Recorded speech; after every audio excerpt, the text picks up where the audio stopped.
By Icon, the way business gets communicated, and in part by Acura, introducing MDX, taking the SUV to a place it's never been before. Back in Madison Square Garden, Game 2 of the Coaches versus Cancer Icon Classic. The Wildcats of Kentucky, number 12 in the nation, against the Red Storm of St. John's. Tubby Smith, NCAA champions just 3 years ago, now in his 4th season. As we take a look at his starting lineup, and Keith Bogans was on the all-freshman team last year in the SEC. Tubby talked about his improvement.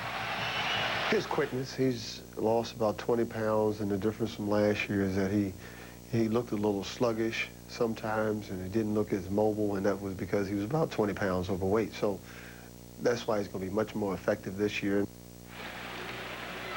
And for Mike Jarvis in his 3rd season at St. John's, they won the Big East Tournament Championship. We talked about him, about his sensational freshman, Omar Cook. Can he handle the heat? Do I think he can handle it? You betcha. Would I trade him for any other guy in the country? No. I think that we've got the best, and I think in time he'll prove that.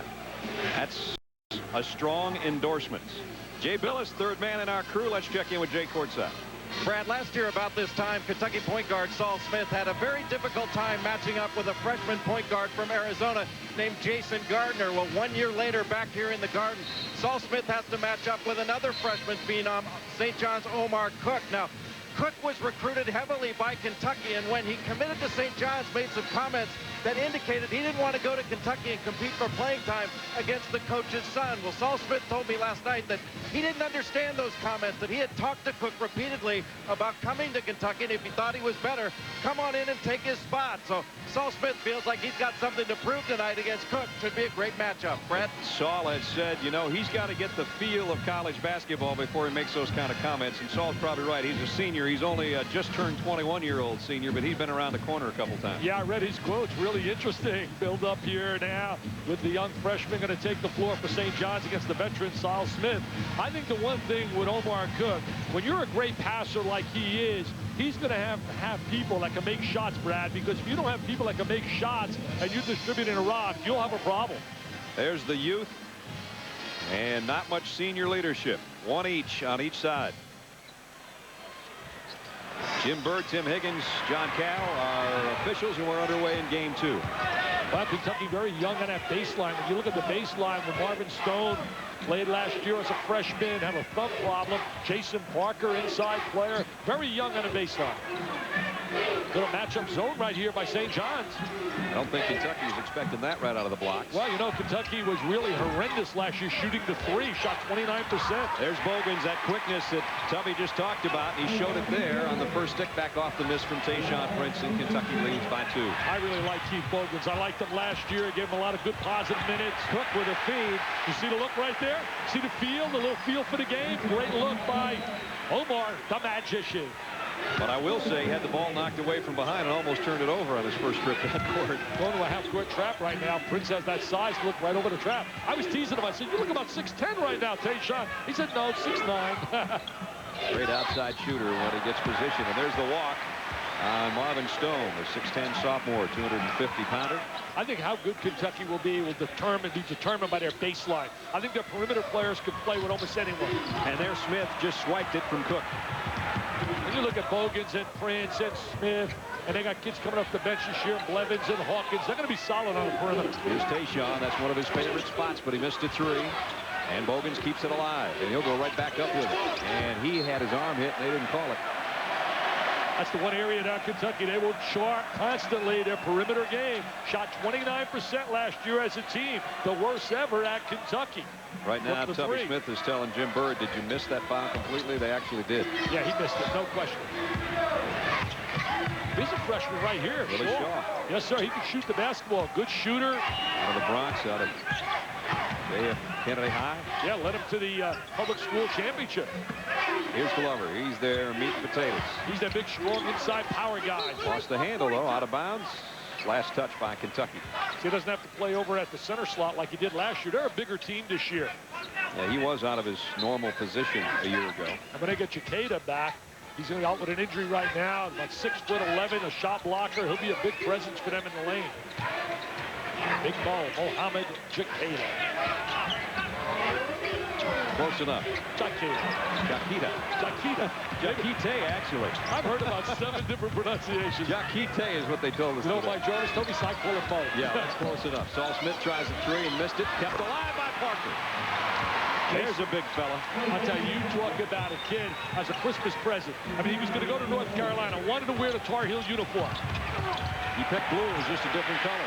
Well, what happened at the end, academically, it looked like he wasn't going to get into North Carolina, and then they found out when they looked at his transcript, they had made an error. Yep. They made an error in computing his GPA, so the clearinghouse ruled him eligible, and his GPA was a lot higher than they thought. And here he is now playing for Kentucky. I know Matt Doherty has to die. Wow, he could have been on my baseline. So we're off to a 4-4 tie. Bogans, 3, short. Got his own rebound. Now drives off the glass. Got it that time. Hey, Brad, think about this in high school. The Master High School backcourt. Joseph Forte and Keith Bogans. Are you serious? That's some meat and some shooting. Wow. Kentucky settles into a 2-point lead.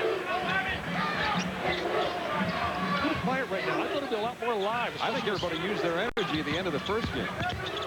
Jesse penetrates. Bogans knocks it out of bounds. Jesse, a slasher. They lost some key players from last year's club. LeVar Postel now playing with the New York Knicks, and certainly Eric Barkley, who's now in Portland, and Bootsy Thornton. Had that big game against Duke when he put 40 on the board. Those are their top 3 scores. That's what we were talking about at the top of the show. And there's a walk on Anthony Glover. That's the second turnover against St. John's. Mike Jarvis, good coach. Yeah, we thought he was going to be gone. It looked like he was heading to the Wizards. I don't know. They broke down financially, I guess, in the negotiations. Michael kept the pocketbook too tight. Yeah. Stone outside on the drive. Nice move by Marvin Stone. I'll tell you, we saw some glimpses of greatness out of him last year. I think this year, with the minutes he's going to get, he is going to be sensational inside. Rebound on the miss, and Stone is the guy that comes up with it. Cook holds his ground, and Bogans Watch this pass. Watch this pass. Watch him give it up. There it is. Top, and he got it. Chance for a 3-point play. Now, did you see the savvy right there for the diaper dandy? Let me just tell you this. I'm not saying this. Howard Garfinkel, who I respect, of 5-star fame. 35 years at his camp. He's had Isaiah Thomas, Marbury, Pearl. He's had all the great ones. There's the little look. He said he's the best passing high school kid we have ever had at our camp. Now, that's saying a heck of a lot. Sure is. There's the give and a chance for a 3-point play to make it a 1-point ball game. Because even if he was the 10th best passer, he's pretty good. That's right. In that group you mentioned. Exactly. Oh, that group, you should see his who's who. 270 guys went to the camp during the NBA. Here's another freshman from the Bronx. 15 points a game as a senior. Yeah, he played in high school with a kid that's now at Seton Hall. Andre Barrett, who's going to be sensational for Seton Hall. A point guard along with Eddie Griffin. Kyle had the first 6 points of the game for St. John's, but missed a chance for a 3-point play there. And it's 8-6 in the opening 4 minutes. Kentucky in front. The Big East has got some good young freshman players. And don't count out Connecticut. I love what Connecticut's going to put together this year. There's that zone. They're going to make them shoot from the perimeter, Brad. That's their Achilles heel. They got to show they can make some shots out there. Parker, nice wheel inside. Didn't finish it off. And Cook comes out of there with a rebound. See what he does with it this time. This time, knocked away. Walked with it. Second turnover. He tried to make that extra change of direction. Saul Smith with a good defensive play. Kentucky early by 2. The 2000 ACC Big Ten Challenge on ESPN and ESPN2.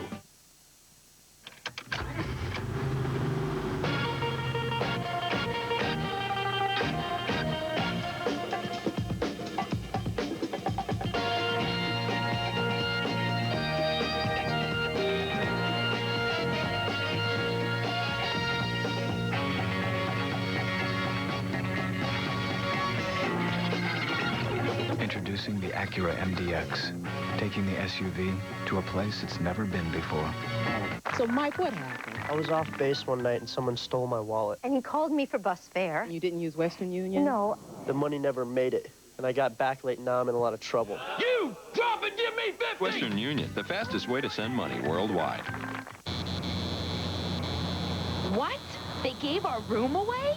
Not what you want to hear. Then Super 8's where you want to stay, where VIP members get guaranteed rooms and 10% off. Clean, friendly Super 8. All the room you want.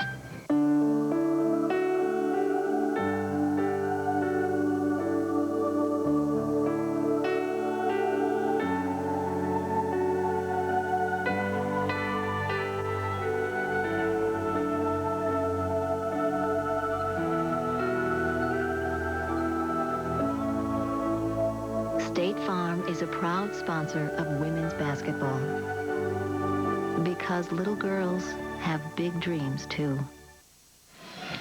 St. John's trailing by 2 in the early going. 15:45 to go in the first half. Eric Barkley, we mentioned, no longer here, and Mike Jarvis talked about using that in recruiting Omar Cook. I remember saying to Omar that it's a win-win proposition for him at St. John's. If Eric stays, he and Eric play together and they form the best backcourt in the country. If Eric leaves, I'm handing him the basketball, and it's going to be his to lose. Well, I've handed him the basketball, and I don't think he's going to lose it. He's lost it twice, but he's got a pretty nice assist there so far tonight, too. Now man-to-man, they come out of the zone, go to man-to-man. Kentucky all over on the boards on St. John's. 7-1 advantage, including 5 on the offensive glass. Only leading by 2, though. Prince pushed as he crossed the lane. We saw them claw close like they said they would in that first game, and it opened it up. We had some great basketball offense, especially on the offensive end. It was really fluid out there. If you missed our first game, Kansas over UCLA 99-98. It was an amazing game. It really was. Levin's in low and scramble for the loose ball. Finally, they tie it up, and possession here is going to give it to St. John's. One thing when you look at the SEC, I know talking to Nolan Richardson about 2 weeks ago, he said athletically he thinks that his conference could be the best in America, and he can make a great case. You don't have any easy stops in the SEC. Everywhere you go to play, you go on a road, it is really tough. But I like that Arkansas potential this year with Joe Johnson and company. Tennessee's going to be awfully tough. Oh, yeah, very good. Tony Harris, and certainly with Yarborough on the inside. And Florida, I'll tell you, Florida is going to be dynamite. Brent Nelson, I believe, is going to have a super South year. They lost a lot, but they still have a lot. Nice feed down low to Prince. Tayshaun went up too strong, had too much on it. And now out of bounds to St. John's. Tayshaun, really versatile player, can go inside, outside. Here's what we saw in game 1. Gregory had 24. Kind of cooled off a little bit in the second half, but he was the leading scorer for Kansas in that 1-point win. They got Levins now playing against Cook. They're going to rotate different bodies against him.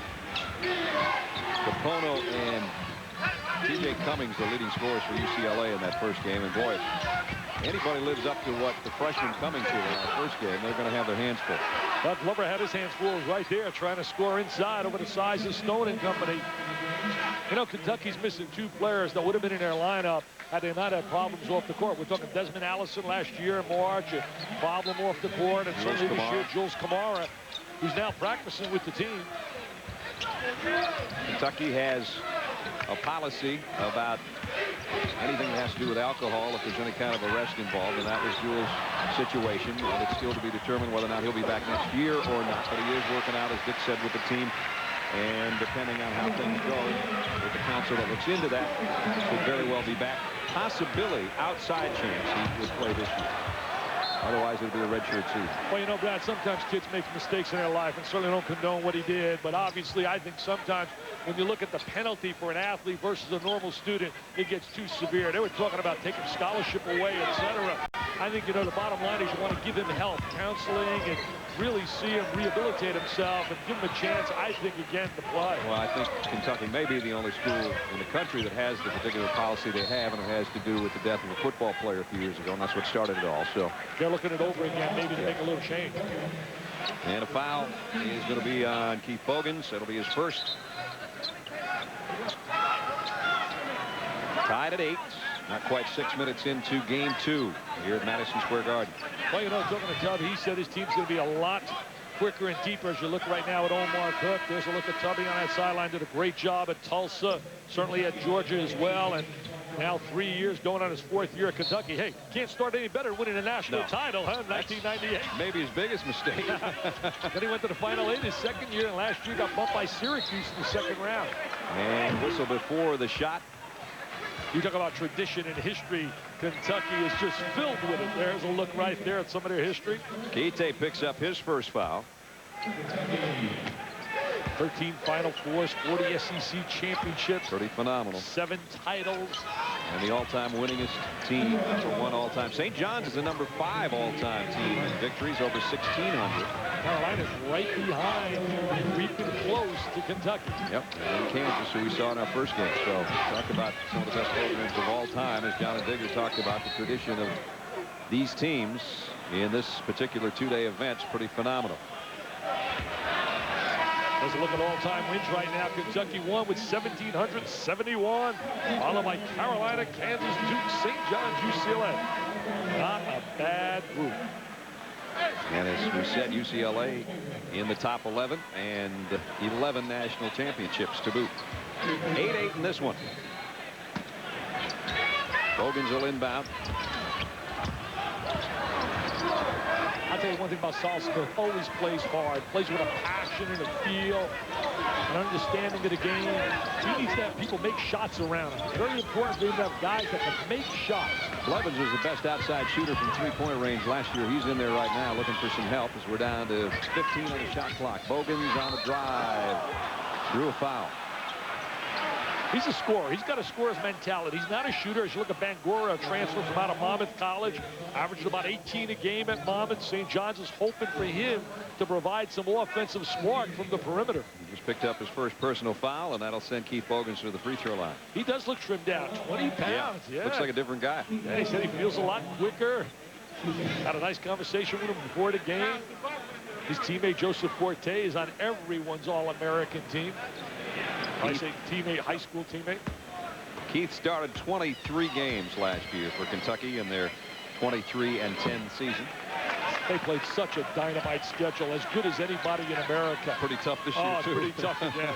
So does Arizona. I'll tell you, Lute Olson, you should see Olson's schedule for next year. I mean, it's scary. I was looking at his schedule for next year. It's scary. Only you would look at his schedule for next year. I'm worried about next week. What about tomorrow? Saul Smith lost the ball and kicked. And it's going to be St. John's basketball. It's a third turnover on Kentucky. As Tubby served as an assistant to Rick Pitino, and so did Billy Donovan. They called 3 seconds there, not kicking the ball. Herb Sendek. Sendek just came to New York City. He's got the best high school player in the city, Julius Hodge. Broke the hearts of the people at Syracuse, out of St. Raymond's in the Bronx. Nice crossover dribble by Cook, and he goes all the way in on his own. That's big time. That's big time. That's New York Street City, baby. Remember the name, Omar Cook. He will be special. Saul Smith trying to answer with a 3. It's tipped in. Nice job by Estel. Estel at 6'9", gives him a big player that can go inside, outside. Marquise had a problem with his knees over the years. Parker clears off. Jason Arena strong inside the presence. 9-10. Smith leaves it for Estel underneath. And he's going to go to the free throw line. Estel gives him a guy that's got great range, Brad. He can really shoot the 3 for a big player. He's had 3 knee surgeries now. Left knee in this past offseason. He's lightened up as well. He dropped a bunch of weight the last year or so. In fact, Tubby will say he dropped a person. It's more like about 50 pounds, but he's pretty well put together, too. They got a couple other freshmen we'll see, I'm sure, during the course of the night. Gerald Fitch and Cliff Hawkins, who they really think are going to contribute there in Kentucky, give them some depth on the perimeter. Estel, his first point of the first free throw tonight. I tell you, every time you go to Rupp Arena, it's always special. Basketball tradition there when you walk in that arena. And their fans, they have such beautiful fans who really have a passion and love for that uniform. So Estel with 3. Prince trying to keep it alive. They're really counting on those big kids inside, those young players like Stone, Parker, and Estel. That's all they have really across the baseline is youth. So it's Kentucky by 1. Jesse's got to get involved a little bit offensively. Cook with a crossover dribble. Nice pass right there. He's got a quick crossover. I'll give him that much. He's going to try a 3. Got it. I'll tell you one thing. They said the rap on him was he couldn't make threes. Well, the last exhibition game, he knocked down 6. Looked pretty good right there. Hey, you know what he looked like right there with that crossover? He looked like Hardaway. Tim Hardaway. I really mean it. Timmy Hardaway kind of crossover. He's got that body strength. Very strong physically. I tell you, I have seen Stephon Marbury, Pearl Washington, Anderson, all those guys make their debut. You watch this kid in a warm-up, and you know he's a player. He was pretty intense in the warm-up. We were trying to mess with him a little bit. He was pretty focused. St. Nice meeting you. I said, thank you. Nice meeting you. There's the 2-3 zone. Got to get in the gap, make some perimeter threes. Kentucky tried to tie it up. 8 minutes into the first half. They work it around with 12 on the shot clock. Smith got an opening to try to take the lead, and his three rims out. Astor had a hand on the rebound, and now it's loose again, and Bogan strong-armed it up there. Finally, a whistle and a foul. Somebody's got to be happy that Bogans and Prince both give him a little rebound from the wings as guards. Now he's talking to Son. Come on, son, take me to the winner's circle. Take me to the winner's circle. He's saying, yes, coach. Wolfinger got his second foul. He's a kid with some skills. He's got to get stronger. Wolfinger. So Parker, the big kid from Fork Union, by way of Charlotte, where he was two-time North Carolina Player of the Year. Wanted to play for North Carolina so badly. In fact, I read some quotes by him where he said, I still miss when I think about that Carolina blue, that he's fallen in love with Kentucky. And Tayshaun Prince lost the handle. In the rock over to Omar. That's Saul Smith now getting right in his face. And he palmed it. Oh, he said, wait a minute, when I play on the playgrounds, they don't call that. They let you do that. Oh, they let me do that in New York City. Come on, Mr. Good things, though. Oh, I said, Mr. Official, let me play. There goes Omar to the rack. Imagine connected color copiers for a last-minute pitch that wins. Yes, Icon. Now, this attorney can carry all the files for her biggest case ever in her pocket. Yes, Icon. Amazing. This printer will never outgrow his digital print equipment because it grows with his business. Yes, Icon. When it comes to communicating any kind of business information, imagine what Icon can do for you. We can expect in the coming months is Director of Product Development, Paul Noon. Got it. Nortel Networks is building the new high-performance internet, the wireless internet, with optical technology that makes it faster. Overall, this has been an exciting and more year. reliable. But the next few months will mark the beginning of a new Gesundheit. Come together. In fact, with technology changing Over me.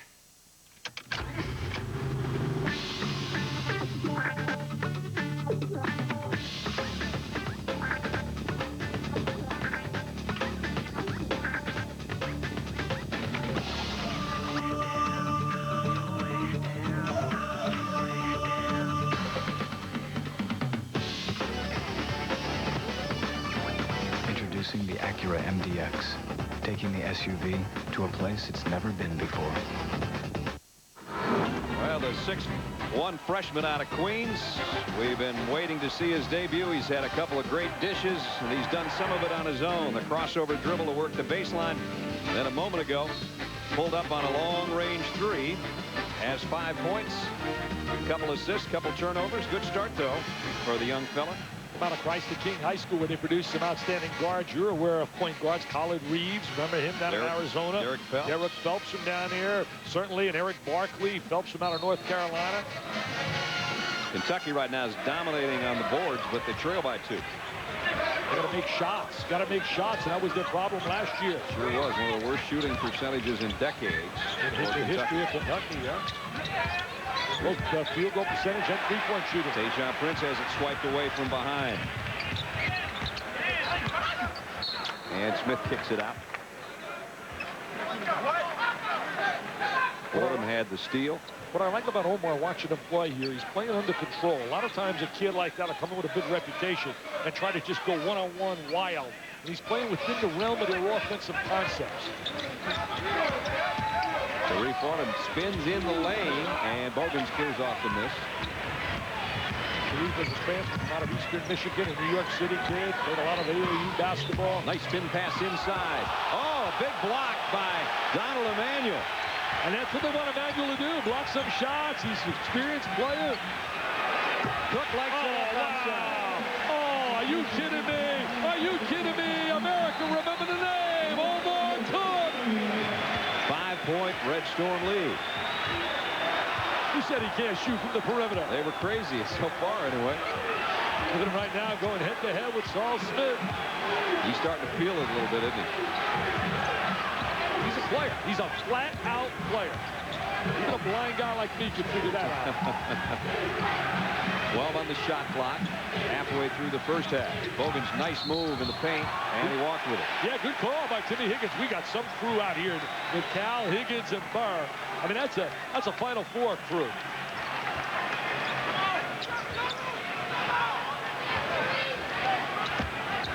Backcourt pressure now from Kentucky. They say they're going to pressure a lot more this year. They're going to rotate guys in and come and attack a little bit more defensively. They want to play more of that Tubby ball that they had played in his other stops and a couple years ago. Look at Mike. Talk about stops. Boston University, George Washington, all to the NCAA, St. John's. Coached also Patrick Ewing and Neil Robinson on the high school level. Right. Cambridge Ridge Latin High School in Massachusetts. Cook working against Smith. Freshman and the senior. What a pass. Are you on the kidding me? baseline. It won't go in the books as an assist, though. He missed the shot, and now Saul Smith gets a pass ahead to Bogans. Steve Bogans out in transition, gets the deuce. See, that's an example as a great passer. You have to have people that can complete plays. 16-13. St. John's. Under control, very poised. Look at that spin pass down on the baseline. But he lost the handle. Guess he couldn't handle it. Here comes Bogans. He can handle it. He's going to the free throw line, and Emmanuel's doing a cartwill over the icon sign down there. Little hurdling time. Little hurdles. Get ready for the Olympics. He'll pick up the foul. Keith Bogans very strong attacking the basket. He really is very strong with the ball in his hands. You know, Mike Jarvis said 2 years ago they lost 2 games here, but they grew up big time.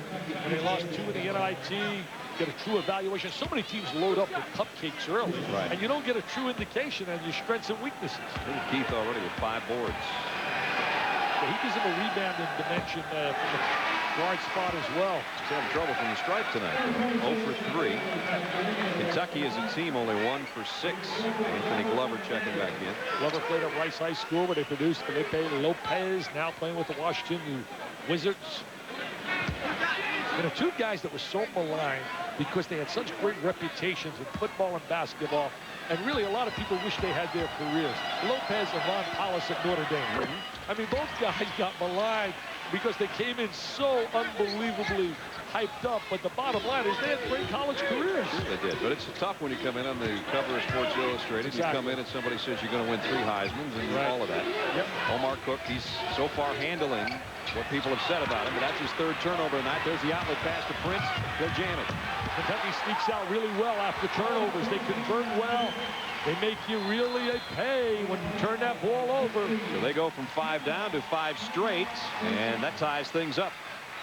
With 8 minutes and 44 seconds remaining in the half, 16-16. Timeout, and we're even for the 5th time in the ball game. Energy experts, Madison Square Garden. College football tripleheader coming up on ESPN on Saturday. Starting the Big Ten, Penn State will take on the 21st ranked Wolverines at noon Eastern. Then more at 4. Ohio State's Buckeyes take on the Fighting Illini of Illinois. Then in the SEC, a pair of ranked teams, number 13 Georgia, number 23 Auburn, get together at Jordan-Hare Stadium. It's all Saturday right here on ESPN. You know, we look at Omar Cook, Brad, but the Big East really got lucky last year. There were 3 premier point guards in New York City, and they got all 3. Talik Brown will be playing down in Connecticut, a lot of minutes. Certainly Andre Barrett at Seton Hall and Omar Cook at St. John's had a great recruiting crew for the Big East, getting those quality players. Tommy Hammond for 2 seasons in a row now, plucking some great players, and that's going to be another team to look out for. Oh, yeah, they got a South that I think could be the difference inside. Samuel Dalembert, everybody talks about the big guys. You got to think about Darius Lane as well. When I say big guys, thinking about that freshman. Here goes the zone right now with Prince up on top at 6'9" with those long arms. Glover on the baseline. They work it around. Jesse tries to penetrate. 3 on the shot clock.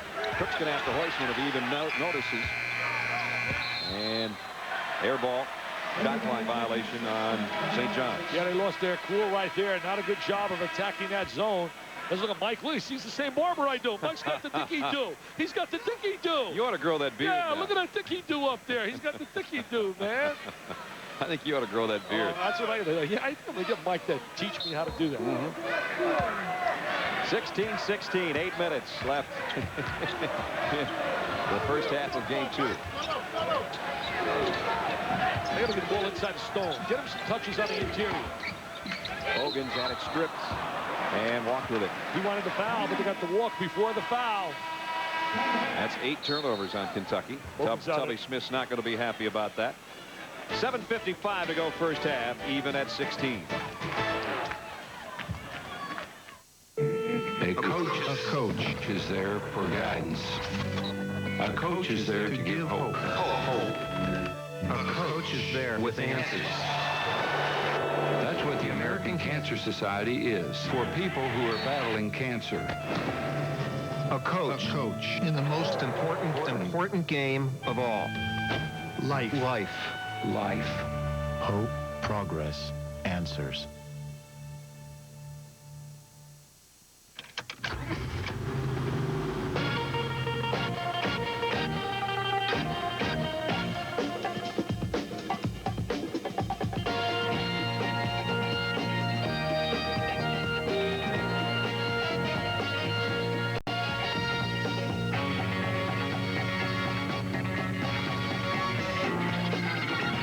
Introducing the Acura MDX, taking the SUV to a place it's never been before.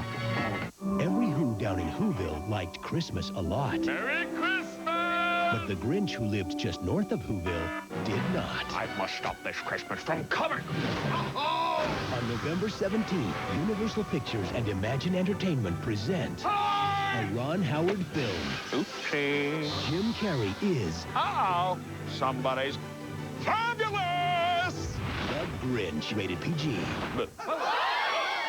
Hot crowd. 16 apiece. Jay Billis with a special guest you'll all know. Brad, right now I'm with one of the greatest players to ever lace him up, Julius Erving. And Dr. J here is a guest of the American Cancer Society and a spokesman for the Cancer Society. But let me talk to you as a front office member for the Orlando Magic. When you come to these games, you're looking at college kids play. What are you looking for specifically when you evaluate them? Well, I think late in the season, you know, you're looking for the fit to your team. But very early in the season, you're just looking for an NBA talent, something regarding the playmaking skills or scoring skills or defensive skills, something that's decidedly an NBA talent. You had a lot of great games here in the Garden, not only as a pro, but also in college. In fact, you probably had your coming out party here nationally in the NIT, and then before that against GW. What do you remember about playing in the Garden as a collegiate? Well, you know, when I watched the Kansas-UCLA game and I saw them missing the free throws, I remember against Marquette missing the front end of a 1-and-1 that probably could have tied the game with 2 minutes to go. So it was a dagger in my heart when I saw it, and I recalled it being in Madison Square Garden, the Macker of basketball. Well, you still look like you can play. You missed the game? I don't miss playing, but I miss some of the camaraderie and some of the closeness that you have by being in the locker room on a day-to-day basis. Well, Dr. J, one of the greatest ever. Thanks for being with us. Thanks for the compliment. Doc, back to you. I tell you what, you take the salt out of the hair, and he does look like he can play right now, doesn't he? You talk about special. Came out of Roosevelt High School in Long Island. He's talking about Marquette when Al McGuire was just absolutely amazed watching this guy play against his great Marquette teams. Couldn't believe himself. Who is he? Who is he? I will never forget a story. I had a high school kid that played for me, went to Massachusetts, called me up after they started practice. He said, Coach, you got to help me to transfer. I said, why? He said, I'll never play. You should see this kid here, Julius Erving. The kid played for me was Billy Keskin, and he wasn't lying. He was telling the truth. Marvin still knocked down both free throws. Kentucky regains a 2-point lead. This one not quite on the scoring pace we had in the first game, but then how many games are? Jesse has a muscle one. Glover, rather, muscle one inside. Didn't get it. Glover and Jesse are going to have to step it up a little bit with their experience to help them out. Ooh, that pass almost had too much on it. Parker finally did find the handle. Now Fitch backpedals and fires off the side of the backboard. And there's one of those Cheap fouls we talked about. Marvin Stone trying to tuck his elbows in as if to say, I barely touched him, but that's the way they called him in the first game. And Kentucky. You take a look right now, shooting that three-point shot right here. Not pretty, 0 for 6. Really right now, that's been their problem, shooting the three-point shot the last year, 29.3. And that's 7 for 19 now, is right about in the, what, 36% range, maybe not even that good. There's Jesse in the paint. As Dick just said, he's got to get involved. That's his first basket. Well, he did a great job slashing to the open area of the floor. Got right into the seam of that zone, caught the ball, and Jesse was able to score. Cook on Smith, freshman and the senior. Nice pick by Stone. Offensive charge on Saul, a little bit out of control, up in the air, come off that screen. Mike Sutton sitting next to. So you're going to take a look right into this open area. Right in the open area. Steps into the gap, the seam, catches the ball, Jesse, and converts. 3-second area wide open, right behind the foul line. Half-court trap right now by Kentucky. Nice look. But the charge again. And another charge, so one in each direction.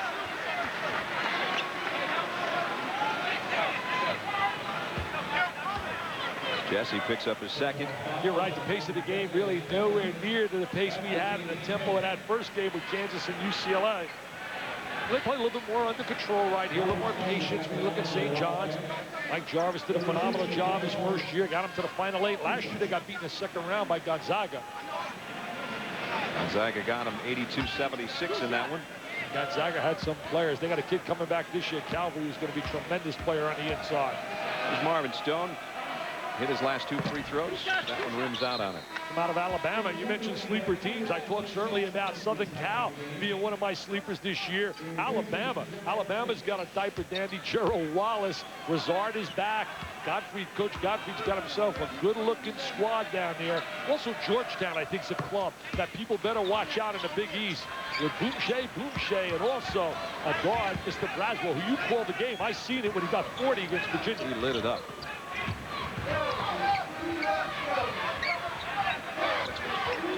1-point Kentucky lead. Oop, that one just got away from Jesse. That's 10 turnovers against St. John's, and Kentucky comes back and does the same. Here comes Cook on the run by himself, pinned against the glass. Nice job by Baker. Should have given the ball up there. He nonchalanted it to the basket. He's going to learn at the pace of the game in college. He nonchalanted it a little bit. See, he should have given the ball up. He's a great passer right there. He thought he had the easy layup, and he didn't. Omar will learn, but he can play for me any day. I tell you, this kid knows how to play. Gets it back from Jesse and fires at 3, and he's got 3 in a row out there. And you know where he shot that 3 from? I think he was confused. He shot a 3 from, yes, sir, the NBA line. 3 on the other end, and that one goes. Mark Reese, who just checked back in. And we said earlier in the telecast, he'll give an inside-outside presence. Estel with 6 now. Kentucky back in front, seesawing back and forth. We've been tied up 6 times. With 5:20 left in the first half. Brad Nessler, Dick Vitale, Jay Billis, John Saunders, and Digger Phelps will be along at halftime. So they want Prince out top to bother Cooks. Look at the basket. And that zone defense. Shaw fired up that 3 that missed. Kentucky's got a 3-on-1, and Cook broke it up. Good job defensively by Cook to break that play up. Orlando Tubby Smith has now become one of America's premier coaches in all phases. Comes into this one in his 4th year at Kentucky, his 10th year at overall. 210 wins in his career. Is a backdoor cut by Estel. Great pass by Prince. Good move by Estel going without the basketball, and a great look by Prince, and a breakdown by St. John's. Defensively, they had a lapse where they didn't see ball and man. You must see both. 3-point lead Kentucky. Cook again, that crossover, and trying to throw it around the big fella down in the baseline. Estel knocks it out of bounds. Mentioning big fellas, they're excited about the potential of their big kid that's out, Muhammad Jakite. Come on, help me out with that name. Jakite. The reason it bothers me because I've heard 5 different pronunciations. You ask the SID, you get one. You ask the coach, you get another. Coaches never know. Jakite had a broken bone in his left hand last week. He's going to be out a month, maybe a little bit more. Bogan's coming down court behind the back dribble and leaves it out for Hawkins. Now Prince, that's his favorite spot, but he still misses. And the rebound, good job by Glover. Knocks it off a Kentucky player and out of bounds to the Red Storm. See, I think what the Kentucky kids do is, well, and it happens because they get so much publicity and notoriety with everything they do. When those numbers are posted, what they shoot from the three-point line, you start thinking about that. And it begins to make you press a little bit as you're shooting the basketball. Like Nebraska in football last year had so many fumbles that they said it wore on their brain after a while. Exactly, and I believe it does with the kids at Kentucky. It's posted every day, a reminder what they're shooting from that three-point line. Estel got his man in the air. He's going to try another jumper. This one with a little dip to it, and he's got a chance for a three-point play. Good looking move. I'll tell you, we've seen two freshmen tonight, Estel and also T.J. Cummings, who didn't come in with the big build-ups. Certainly rated very high, but not up there with the superstars. Look at that nice triple threat position. The little fake hangs in the lane. I tell you, Estel's been very impressive early, just like T.J. Cummings was for UCLA. Marquise out of Richmond, Kentucky. Missed last year as a partial qualifier. And that one moves out. Nice when you got a big kid that can rotate outside like Estel, who can make the perimeter shot as well as score on the inside. He's still got 10 to lead Kentucky. Staying with the zone. That negates a lot of the one-on-one ability of Cook. He's going to work into some traffic, but dish it back outside to Romain. See, he created that, but you got to make those shots. Blevins pulls off the backside rebound. Here comes Kentucky on the run. Hawkins came out of the famed Oakville Academy in Virginia. On the feed from Blevins. Nice pass by Blevins. Good look inside. Parker's so effective on the baseline. They got to get him some touches down in the low box. This is the biggest lead of the night for Kentucky, up 5. We led 8-4 early in the game, and then we've had several ties, and St. John's is led by as many as 5. Let's see if there's a push on the rebound. Yes, there was. It'll be on Emmanuel. That's going to be 3. So the big 6'8" junior out of Texas is in foul trouble, and he'll probably come out immediately. Mike's talking that over with his assistant coaches right now on the sideline. 3:04. They can ill afford to have him pick up another cheap foul before intermission. Especially with Jock Kite down in the lineup. Not able to play. Emmanuel getting a chance to get some playing time to earn even more if he does well in the eyes of the coach. Got to take advantage when you get an opportunity for some playing time. You better take advantage of it. Estel, this is 3 free throws in a row now. Yeah, he's too good a shooter. Yeah, he's too good a shooter. Kentucky only 5 of 13 from the stripe, and as we said, Emmanuel will go out. Really have shot the ball poorly from the three-point line as well as the stripe. Yet they're fortunate they're in good shape because they've done a good job on a defensive end. Well, he finally got one to roll in for him, and that's going to be 11 points for Estel to lead Kentucky in scoring. Parker with a jam from Blevins, and it's a 6-point Cat lead. Imagine connected color copiers for a last-minute pitch that wins. Yes, Icon! Now, this attorney can carry all the files for her biggest case ever in her pocket. Yes, Icon! Amazing. This printer will never outgrow his digital print equipment because it grows with his business. Yes, Icon! When it comes to communicating any kind of business information, imagine what Icon can do for you. At BASF, we don't make the floor, we make it tougher. We don't make a lot of the products you buy. We make a lot of the products you buy better. BASF. Now you can get 1,000 minutes of nighttime state-to-state long distance and unlimited internet access for just $30 a month, because some things were just meant to be together. Hook up with Sprint and Earthlink at 1-800-PIN-DROP. If you have thinning hair, then this new booklet is something you should have, and you'll get it free if you call this toll-free number now. The booklet discusses the recent breakthroughs in genetic therapy and the latest non-surgical advancements. You'll see men like yourself who are able to get their hair back without drugs or surgery and have a totally active lifestyle. Whether you're getting it wet or roughing it up, no matter what sport, it looks, feels, and acts just like your own growing hair. So call 1-800-HAIR-CLUB now for your free booklet. And by the way, I'm also a client. Kentucky an 18-7 run in the last 7.5 minutes, Dick, and they've done it a variety of ways, including that inbound play. Yeah, sideline special play. Watch right here. We're going to see the pass, but we're going to see a back screen set to free up Estill. And there it is right here, and he's going to release. They're going to throw it over the top, and he's going to get himself an inside deuce. There's the back screen. There's Estill, the freshman, with the good back cut. Good look by Prince. Special situations. You devise those things, you work in practice, and then you execute. And smart that Prince at 6'9" is the inbounds guy. He could see all that happening over there. Great when you have a big kid like that who can pass the basketball from out of California. But at the same high school where there's a tremendous prospect this year, Tyson Chandler. Many people say he's going to probably go on to the NBA rather than college.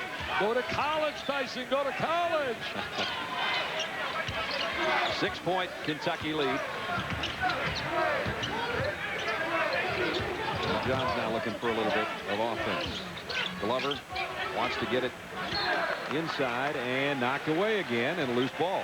See, that's going to be the big problem, I think, especially early for St. John's until they find themselves, is to find some scoring help to really join Cook, to give Cook that help in hand. Guys like Jesse and Glover, with their experience, are going to be having to be guys looking for shots. Here's Bogans on a cut through the lane, kicks it back to Blevins.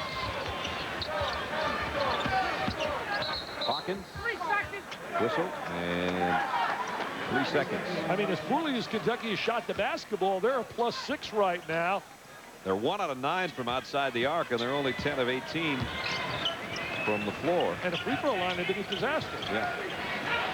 St. John's very fortunate, not down by more than 6.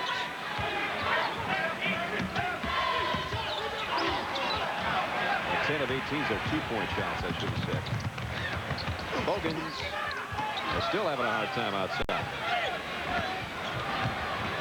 He's trying to not be selfish, but he might have to assert himself a little more. Cook looking for his shot. That three-pointer rims out. Parker too far on the outlet pass out to Bogans, and Cook steals it. He's trying sloppy right now in both directions. Cook trying to get everybody else involved. He might just have to break the guy down off his dribble and look for a shot. He's going to take it right there. I mean, are you kidding me? He's like 4 for 5. He's like 4 for 5 from the perimeter. Forget the rap that he can't knock down the J, baby. 14 points for Omar Cook.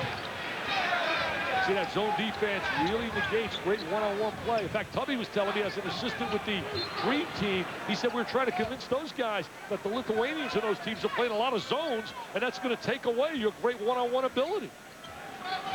Coming up at halftime, the Super 8 halftime report. College hoops tonight. John and Digger will be along. They'll talk with Roy Williams, who won game 1. They'll look at some of the big games in November. All that's coming up in about 1:24 seconds. There really are a lot of big games. Unfortunately, they get hidden because of all those football games. I sometimes think we hurt the college game. We start so early, and I love it. I mean, as far as I'm concerned, play it in June and July. Spoken like a guy who's going to do 4 games and then go down to the swamp and watch Florida and South Carolina play football. I'm going down there Saturday to see South Carolina, Florida play some football. And Sunday, I'm going to see the Packers get the hurt from the Bucks, baby. Warren Sapp and company, Brett Favre, you're in trouble. It'll be interesting to see who you cheer for in the swamp. I know you and Lou are tight.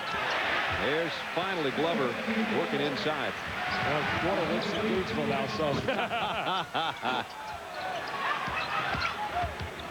Hawkins, left-hander off the mark from 15, but he shagged down his own miss and drew a foul.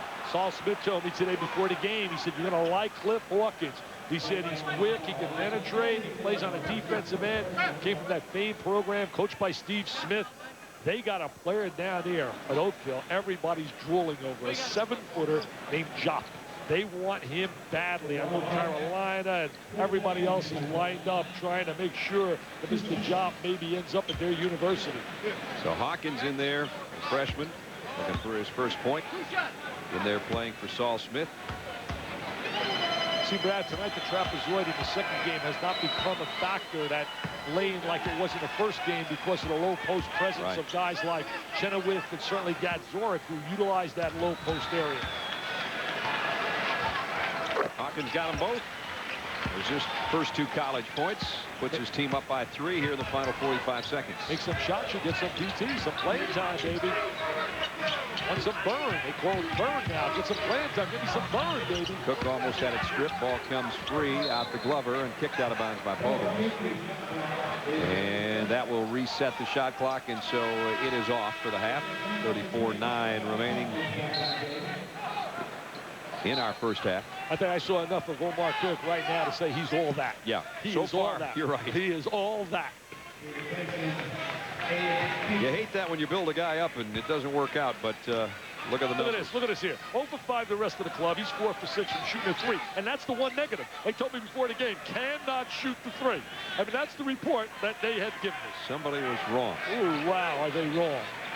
He can flat out play, Omar. He's going to hold it here and start to make a move probably at about 15 as Cook holds it way out court near the scorer's table. Has a look at his coach, and now a 10 is going to work out. Says, go do it now, Omar. Do it like you do in the streets of New York. Little shake and bake. Little playground. Oh, nice dish. They missed the shot, but he got a nice dish. He gets the last shot, and it almost goes. Oh, what a pass he made here. Look, he's hanging his head a little bit. He can't let that bother him, see? He can't let it bother him.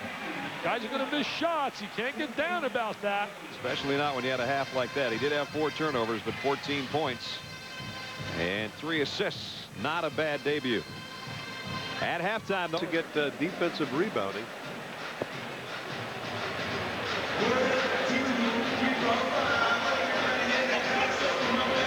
Ten to 3 Orlando run here in the last couple minutes.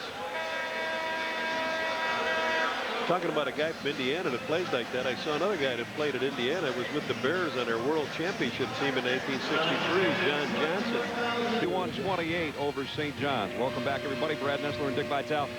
Dick, you know, that first half, neither team played particularly well as far as shooting the basketball. What Kentucky did better than St. John's is rebounded. Mike Jarvis said, somebody other than Omar Cook, my freshman's got to do something. I think somebody other than Marquise Estelle's got to do something for Kentucky. Well, you know, Estelle really played well, got 11 big points. But for Omar Cook, some of his friends got to step up. Yeah. Guys like Glover, and we talked about Jesse, with their experience, got to help him out to put some points on the board. Kentucky dominated on the glass, 27-16, clear domination, really owned the glass. Take a look right here. Watch them reverse the basketball. Right here, we're going to reverse the ball. Freeze it right here. Freeze it. He's going to get ready to shoot. But watch Kentucky as they're going to get ready to attack the glass on the offensive boards. Now, Kentucky is 1 for 9 shooting the 3. There's Bogan shooting it. And Jason Parker says, hey, don't worry about it, baby. I'm going to get the offensive rebound. And there's the score inside by the diaper dandy, working on a weak side offensively on the glass.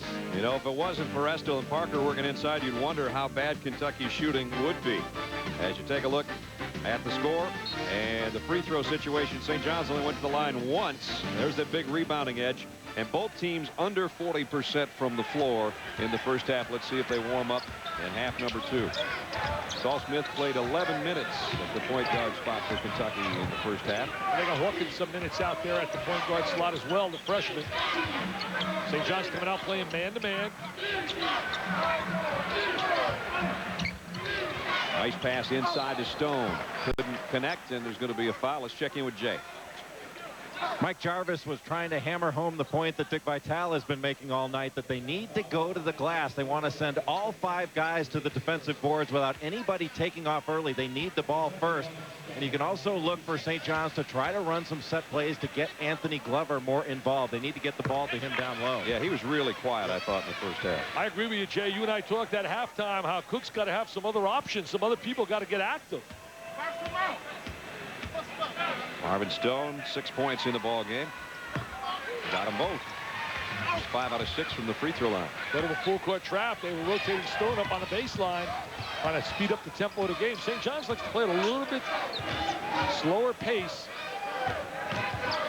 Mike Jarvis said he looked at some of those tapes from the old St. John's teams back in the 50s and 60s and said, I'd like to do some of that fundamental stuff that they did, but you know he wants to have it more fast-paced than this, and they turn it over on their first trip down court. Yeah, Mike offensively can't be happy, but it's early in the year. You're trying to blend in new players. You get a little frustrated, but you got to understand it's November 9th, and many of these kids just coming out of high school when you look at Cuff and Cook. There's an offensive foul. Lean in by Jason Parker through his shoulder. He picks up his first foul. Estelle with 11. And Cook, the freshman, with 14. So basically 2 newcomers. Yeah, Cook and Cuff also. Cuff a newcomer with 6. Cook weaves through what would have been a double team. They're not going to trap him. Not going to trap him. He'll go right through him. There it is. There's the They're not going to trap him, baby. Right through the traps. He created that opportunity. I'm telling you, he is special. There's no doubt he, to me, is everything people say and more. The kid just has to learn how to play on the defensive end, had a few breakdowns, but he just can handle the ball so exceptionally well. Here he is offensively, 4 out of 6, now 5 out of 7 out there. Do you know where he shot that three from? Are you serious where he shot that three from, Mr. Nessler? Wow. I like to see you get excited. Oh, wow. I'm getting excited. I look at those great Kentucky cheerleaders as well. I think maybe your daughter Reese get a scholarship there and cheer with them. I think she could look good in that blue and white uniform, full scholarship. Look at there he is right now, shooting the J, the Rainbow J. Hey, I'll tell you one thing. He's sending a message loud and clear to all the scouts and all the people that said, can't shoot for people. 5 threes tonight. Stone missed in close. What a way to make your debut in college. 5 threes in the Garden against Kentucky. Well, it was T.J. Cummings, the big man for UCLA in the first game. Third on was impressive. Glover's third. And now it's the 6'1" freshman point guard who's lit it up here in the second ball game. That pass had too much on it. See, the one thing about college basketball, with the multiple defenses and the variations you can incorporate, you could take away a lot of the one-on-one talents of super players. And that's what Kentucky's trying to do with Cook. You play him straight man-to-man, he'll destroy you. Bogans, who started strong tonight. And Stone, nice drive, didn't finish it off, though. Rebound off the cup. Cup has to on the inside. Toronto Rice High School, another There's nice a no look. Glover inside. And a whistle with a foul. You know, they were so small last year, didn't have a lot of size. Glover had to play in the middle most of the year. But they had such outstanding players when they had Barkley, Thornton, and Postel. I mean, 3 potential NBA players, 2 in the NBA, 1 playing in Europe. Here's Glover off the inbound. He's open, but he drops it off this time. Nice drive by Reggie Jesse. Give it up. You got to score. 2-on-1. Nice play. And Bogan's off the feed. Nice Prince. I give it to you. You give it to me. I give it to you. You give it to me. A little sharing. That sounded like something from The Sopranos. I ate at a restaurant last night that one of the guys was an actor in The Sopranos. Is that right? Played a part role, yeah. Glover.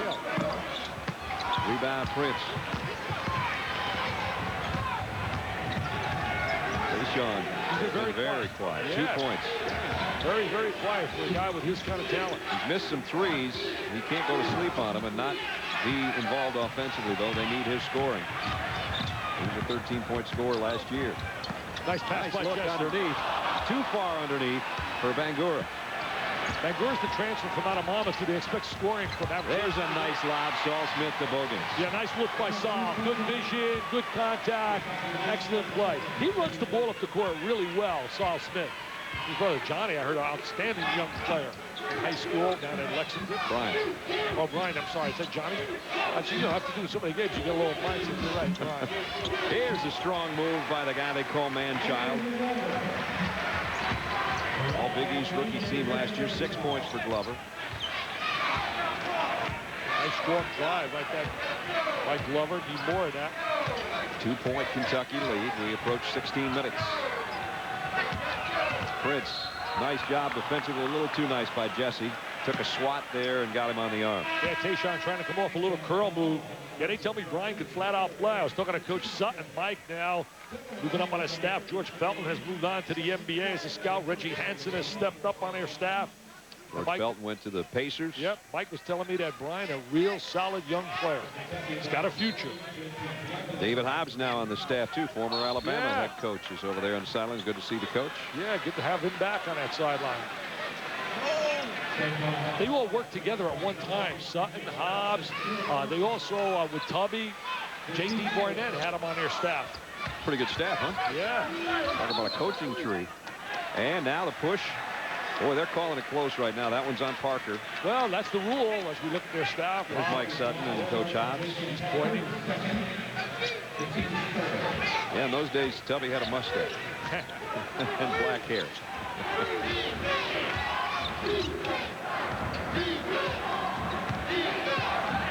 Cook try to bounce pass a dangerous one. It's stolen away. Now Saul Smith into the front court's going to slow it up, leave it for Blevins. Good outside shooter, but somebody got a piece of that. I think it was Fordham that got a piece of it. Cook pull-up jumper. That one rimmed out. He had been hot as a firecracker from outside the arc until that one missed.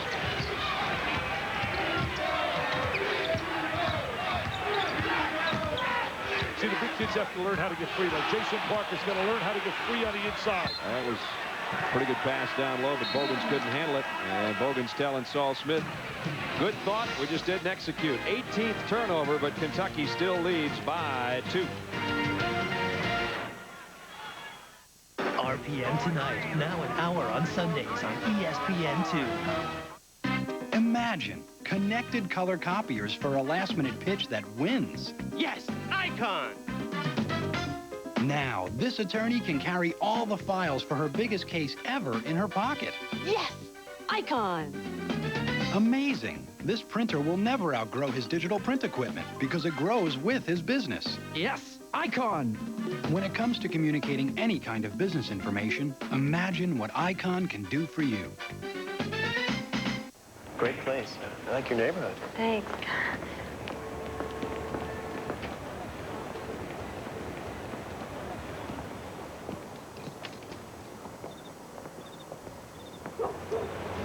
Oh, Harrison, his favorite receiver. They should light up the scoreboard. It's NFL prime time to start things off. And then we'll have that game coming up for you. 8:30 Eastern on ESPN. Hey, look at St. John's. Everybody talks about the Big East. You certainly talk about Seton Hall and how they're rejuvenated. But I really think Connecticut's going to be right up there. And I'll tell you a team that's going to be dangerous for people. Syracuse. People think, well, Syracuse lost a great deal. But Damone Brown, Alan Griffith, you look at Deshaun Williams coming back, and you think of that club. They're going to, I think, create problems for people. I really believe that. I was at a banquet I spoke at recently. Jimmy Boeheim was there. And I was teasing him because in the brochure, they had Joe Boeheim. And then the waitress came to the table, and he had gone to the bench room, and she come over and she said, is Boeheim here yet? I said, they don't even know the guy's name when I get up. They call him Joe, they call him Boeheim. No respect, and he belongs in the Hall of Fame with the numbers he's putting up. Little weave going out on top now. Omar Cook, as you saw, has just 1 point less than the rest of his teammates combined in this game with 5 minutes gone in the second half and 6 seconds on the shot clock. He'll do it himself. Brad, basically everything, Saul Smith with a foul. Everything he's getting is in a half-court situation, 5 against 5. I think if he gets himself out in transition is where he's going to be really tough. We saw him one time in transition where they went to a pressure defensively, and he stripped the pressure and went the length of the court and found the open man. I think that's where he'll excel. That time he lost the handle going up, trying to drive the lane, but he got it back somehow. Jesse working on Blevins. Good wheel and deal. Nice one-on-one move right there by Jesse, and that's the kind of experience he has. He's got to keep some scoring. Tied at 37. Kentucky's got to start making some shots. I mean, if they're going to have a good year this year, they're going to have to improve on that perimeter and make some shots. 8th tie of the ball game. Estel, he was a big guy in the first half. That one's rejected. Comes out to Blevins on. He takes a 3. Rather, Saul Smith takes a 3 and a chance to make it a 4-point play. Wow, he's going to get a 4-point opportunity right here, Saul Smith. Nice defensive play. I missed who blocked that shot. Was it Cuff that rotated over and blocked that shot? We'll find out right here. Let's see the rotation. Yes, it is. Yep. No, it's Chieta. Oh, it's Chieta came over and then the weak side. Over the top of Fordham. Wow, that was a big sequence. Yes, sir, a big sequence. You make the great block shot, and you don't come up with the loose ball, and they get a chance to get 3 and now go to the line and get maybe a 4-point play out of it. Saul only shot 27% from outside the arc last year. A disappointment with his outside shooting, and he buries that one in a big-time situation. Now trying to make it a 4-point play, and does. Don't see many of those. He worked all summer on his shots, shot hundreds and hundreds of threes. So he goes to the bench. Brother Gigi was a heck of a player at Georgia. Gigi's just 2 spots down from him on the bench right there in the far corner of your screen. Yeah, he's helping out with the team.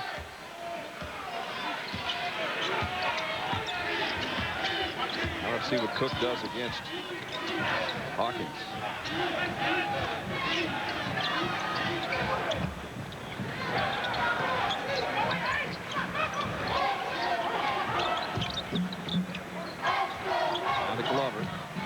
Big fella trying to get a little one-on-one. They're going to give help down in the lane against him. Nice pass. He leaves it off, and a good look.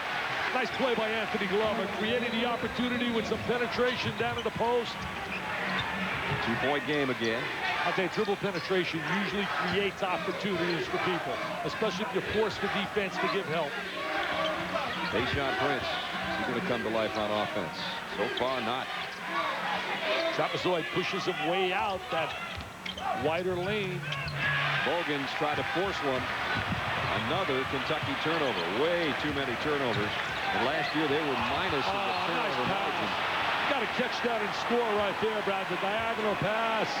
That's something St. John's did very well last year. They were almost +6 on turnovers as far as how many they forced compared to how many they had themselves. But Kentucky right now with 19, and they were in the minus category, and that's not Kentucky basketball, not normally. No, you're really not going to win big when you have a minus category. And you can understand the plus category for St. John's with Bucci Thornton and also Eric Clarkson and Postel. Hawkins a lot of dribbles, got the shot away, just didn't finish. Yeah, nice move though to get free. St. John's trying to push a little bit more up the court. Chance for St. John's to tie if they score. There was strong talk that Omar Cook initially wanted to go to North Carolina. That was his first choice. And I guess they wanted a commitment with him right away, and he wasn't ready, or they went to Adam Boone, and he was kind of crushed and hurt from what I heard from inside people that knew him, because down deep he was thinking seriously about going there. There's the look. For the shot, a foul. I could hear Matt Darcy. I don't want to hear about could-have-beens and should-have-beens. Could have had Jason Parker. Could have had Omar Cook. Yeah, you're going to drive Coach Doherty crazy. Wow, I don't want to hear about those could-have-beens. He's not worried about that now. They're recruiting big time. Hawkins picks up his first foul. They got a great kid out of Ohio, Lakewood, Ohio, Gerard Williams. Another St. John's turnover. Bogan's going to try to take it coast to coast. The follow by Estill. He's been the most impressive Wildcat tonight. Yeah, did a great job running the court as the trail guy converts. 4-point game again. Cook going to work on the dribble. Has it knocked away as he goes up, and now comes down holding his knee. And in some pain on the baseline. Mike Jarvis wants the foul.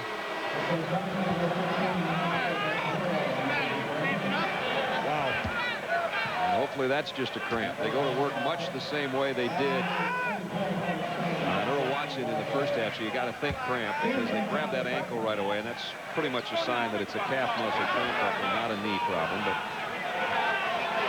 I guess I'm not Dr. Kildare here, but it's always scary when you see a player laying down like that.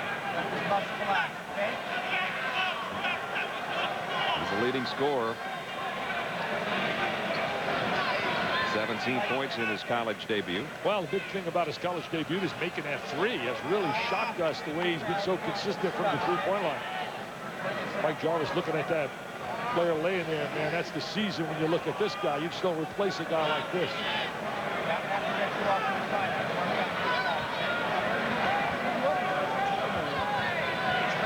I think you're right, Dr. Nessler. I think, oh, wow. Well, he's going to get some help from his teammates to the bench. But again, Jay will go and check on that for us and try to get preliminary word anyway. Let's take a look again on the drive. Didn't appear to land that funny, but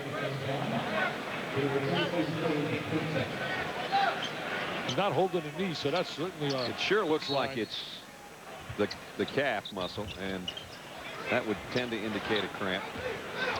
We've seen that. He's played a lot of minutes tonight. It is the first game, and you can't simulate this kind of condition in practice. I don't care how long you work out. I swear, for Kentucky's got to jump on him big time. This is where they could get some hay in the barn. 4-point ball game with 11:50 to go. But instead, they almost turn it over. Bogan's wide open. Squares, and had it rim out. Nice feed to Glover. Great job of running the court in transition. St. John's kicks it out. The Red Storm. Jesse with a nice feed. Jesse with that good look, good vision. Now to 11:20 remaining in the ball game. Tough man-to-man defense by St. John's, now giving a lot of help to one another, closing off angles. Stone leans in on Glover. Nice move by Marvin Stone. I like his ability. He's got good skills, long arms. He had a thumb injury last year that really hurt him. He and Estel have been pretty impressive with two big guys. Yeah, they lose McGlores now in the NBA with Charlotte. And they continue to work on freshman Omar Cook. We'll check out him when we come back. Now you can spend less time copying and more time doing business, thanks to a connected digital office. Yes, Icon. Finally, an efficient copy center that can actually make a CFO happy. Yes, Icon. Imagine printing 1,500 bound manuals in 10 different cities at the last minute. Yes, Icon. When it comes to communicating any kind of business information, imagine what Into the ball game, he is expected back, and a solid initial diagnosis, Dr. Nessler. Yeah, I'll tell you one thing, Dr. Nessler did a great job from this sideline. I'll tell you, Jay Billis, and he doesn't have that. He doesn't have a doctorate's degree in terms of medicine. I mean, unbelievable. Where'd you learn how to handle that? All I know is there's not a trainer in the world that's going to grab your ankle and immediately push your foot backwards if it's not a cramp. Because that's not what you do to a knee, that's for sure. I learned something here today. Thank you, Dr. Nessler. Very, very impressed. 45-41. Kentucky by 4 with 11 minutes to play.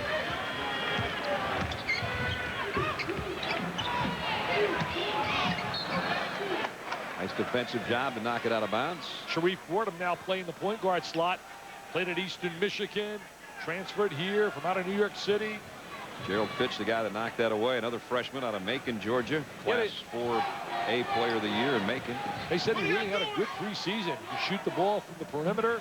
It's been sort of a surprise for them in the preseason workouts. Let's see if St. John's looks lost without their point guard right now. It'll be interesting to watch.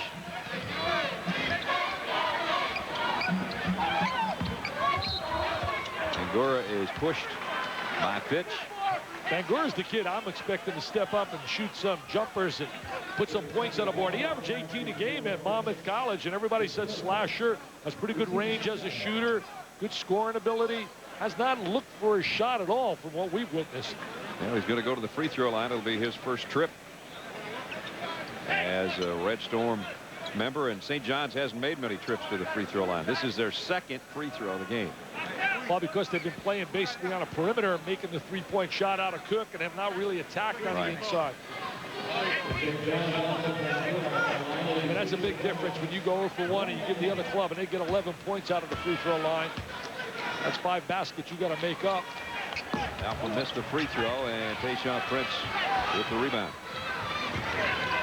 So it's Blevins, Prince, Estel, Fitch, and Stone on the floor right now for Kentucky. And St. John's rotates the man into the zone right now. Multiple defenses being utilized by Mike Jarvis. Blevins the best shooter right now on the floor, experience-wise anyway. He had some good moments last year. Came off the bench, gave him a little spark, made some shots from the perimeter. That foul, Tim Higgins calls. And that is going to be it on Donald Emanuel. He gets his 5th foul. He jumped around a little bit, and then Higgins looked at him as if to say, you don't want to add insult to injury by getting a technical here, do you? So he'll leave with just 2 points. The one thing Mike Jarvis said to me, he said, we'll have 15 fouls to give in the middle during the course of the season with our 3 centers. 2 points, 2 rebounds for Emanuel, the big fella. Jakite not playing because of that hand problem, broken bone in his hand, and then the other center, Kiete. You're all over it. Now they rotate from the zone in the man-to-man. Too much standing right now by Kentucky. You gotta get a lot more motion offensively. Gotta get guys moving without the basketball, screening. Very easy to defend people that are stationary. 10 seconds on the shot clock. Somebody's going to have to hoist one here. It's probably going to be Fitch around a pick. Flying 15-footer, at least hit the rim. Fresh clock. He'll try it again. Had it blocked. And now saves it. Nope, stepped on the line. That was a bad possession for Kentucky. Yeah, really not a quality kind of performance in their half-court game to get the kind of shot they would like. They're too well coached, and Tubby really not happy with that situation. St. John's now trying to, somebody got to step up and try and be a scorer. There's the runner by Bangura. Yeah, got that charge right in that secondary area where they got that perforated line that they utilize in the NBA. It's an experimental rule being utilized here in college basketball. So the last 2 trips by both clubs pretty ugly. Charge in that area of the floor, and the secondary guy rotates in. Yeah, you hear the ovation now. The Garden for Omar Cook coming back in. We're going to see him now right in this lane. Oh, see, he's a little bit outside the lane, so that is definitely a charge. If you're outside that 3-second area, I mean that little circle they have, semicircle, as my producer yells in my ear. Dave Miller. Dave Miller knows the semicircle better just about anybody we know. Yeah. There's an active zone. They're a little active in his zone right now. Double team on the box. Nice move by Stone. He's got to get his hands on the ball a little more. The big guy knows how to complete the play once he gets free down in that box. He's got 11. Estel's got 13 to lead Kentucky in scoring. And on the other end, I think Marvin picks up the foul. Yeah, you know, the inside people have been adequate at least. The perimeter people have struggled. Where they're supposed to be strong on a perimeter, they have not gotten the kind of perimeter play Tubby would like in shooting the basketball from the wings. Saul Smith had that big 3, actually a 4-point play when he hit the free throw. The one I'm surprised about is Tayshaun Smith, who basically played quite a bit of last year out of positions back where he'd normally like to be, and he just can't find it tonight. Yeah, you mean Prince, he really struggling a little bit shooting basketball. He's too good a player. I mean, he'll have a great year. He's got a lot of talent, very versatile. One of the premier players in the SEC, and there's some great players in the league. I mean, Joe Johnson down in Arkansas is going to be special this year. 6'8", could really handle the ball. In fact, Nolan told me, he said 1 to 5. He said, I'll take my 5 guards over any combination in America. I'm not just talking my starters. I'm talking from 1 to 5. You've never seen Johnson jump. You've missed. That alone is worth the price of admission. Here's a pull-up jumper from 15 by Jesse. Didn't get it, but he's kept alive. And he gets it back. And that time he connects. He likes that opportunity a lot better than that little jump shot he took. Lays it right on the glass. He's a slasher. 47-45. They're hanging around. I mean, Kentucky's allowing them to hang around. Saul Smith back in there. He at least gets things moving a little more, it seems. And Prince, we just talked about him, and he finally wakes up. And he becomes a king. The Prince has become a king. He makes a big shot. And all the faithful down in Lexington said, that's our guy, Tayshaun. Second team all SEC last year. Here's Cook on the crossover against Smith, who tries to swipe it. And an offensive foul. But I got a slap across the head, I believe. That's what it is. Yep. It looked like an offensive foul the way to the Timmons was slapping his own head. It's not Saul Smith. Look at those burns. Look at those chops on his face. Wow. They don't call it on Saul. They call it on Bogan. So everybody was taking a swing down there. Look at those burns right there. Look at those burns. Wow, maybe I should. Oh, God, he's moving around on me. I can't draw while he's moving. That's probably just as well. So Omar Cook to the free throw line. Trying to cut into a 4-point lead. Missed the free throw. It's his first trip to the line. See what he is, passing ability and penetration ability as you look at the guard comparison right now. Saul says, get that off there. I haven't played him on myself. We've been playing some zone. Other guys have been rotating on him. Rips the second one. 18 for the freshman. Very strong, very physical throw. Guard looks like it'd be a great halfback. Sure does. Bogans pushed as he came around a pick.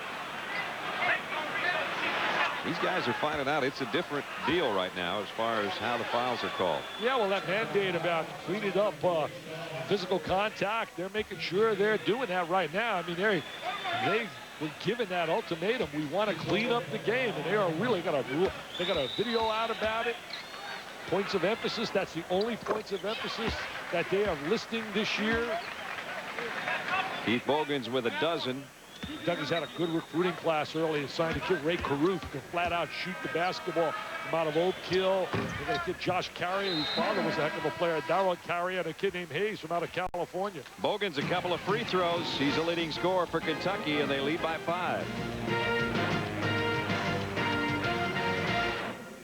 It's half of our twin bill tonight in college basketball to kick off the season. Speaking of kickoffs, we got a pair of college football games for you Saturday on ESPN2. First at noon, number 2 Miami will take on Pittsburgh. Then at 6 Eastern, number 20 Colorado State takes on interstate rival Air Force. Rams closing in on their 5th conference title in the last 8 years. All on ESPN2 coming up on Saturday. I just wacky like the election tallying those numbers.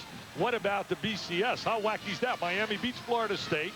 Miami has got a record as good as Florida State, and they're down. They beat Virginia Tech, and they're below them. Now, you figure that out. Well, if they beat Pittsburgh, I would say they probably leapfrog Florida State next week, but I don't know about the week after that. I got to get the VBDI out, the Vital Ball Dome Index, man. I use my computer, and I got no problem. They should use yours instead of a couple of them they do have, I think. I'll tell you one thing, right? You know, you mentioned Bogan's leading scorer. I really think there are 5 Souths this year that are going to step up, who last year, a little bit up and down, your first year getting a feel for playing. I think Bogans. I think also Brett Nelson down at Florida. I think Samuel D'Alembert, a shot blocker from out of Seton Hall.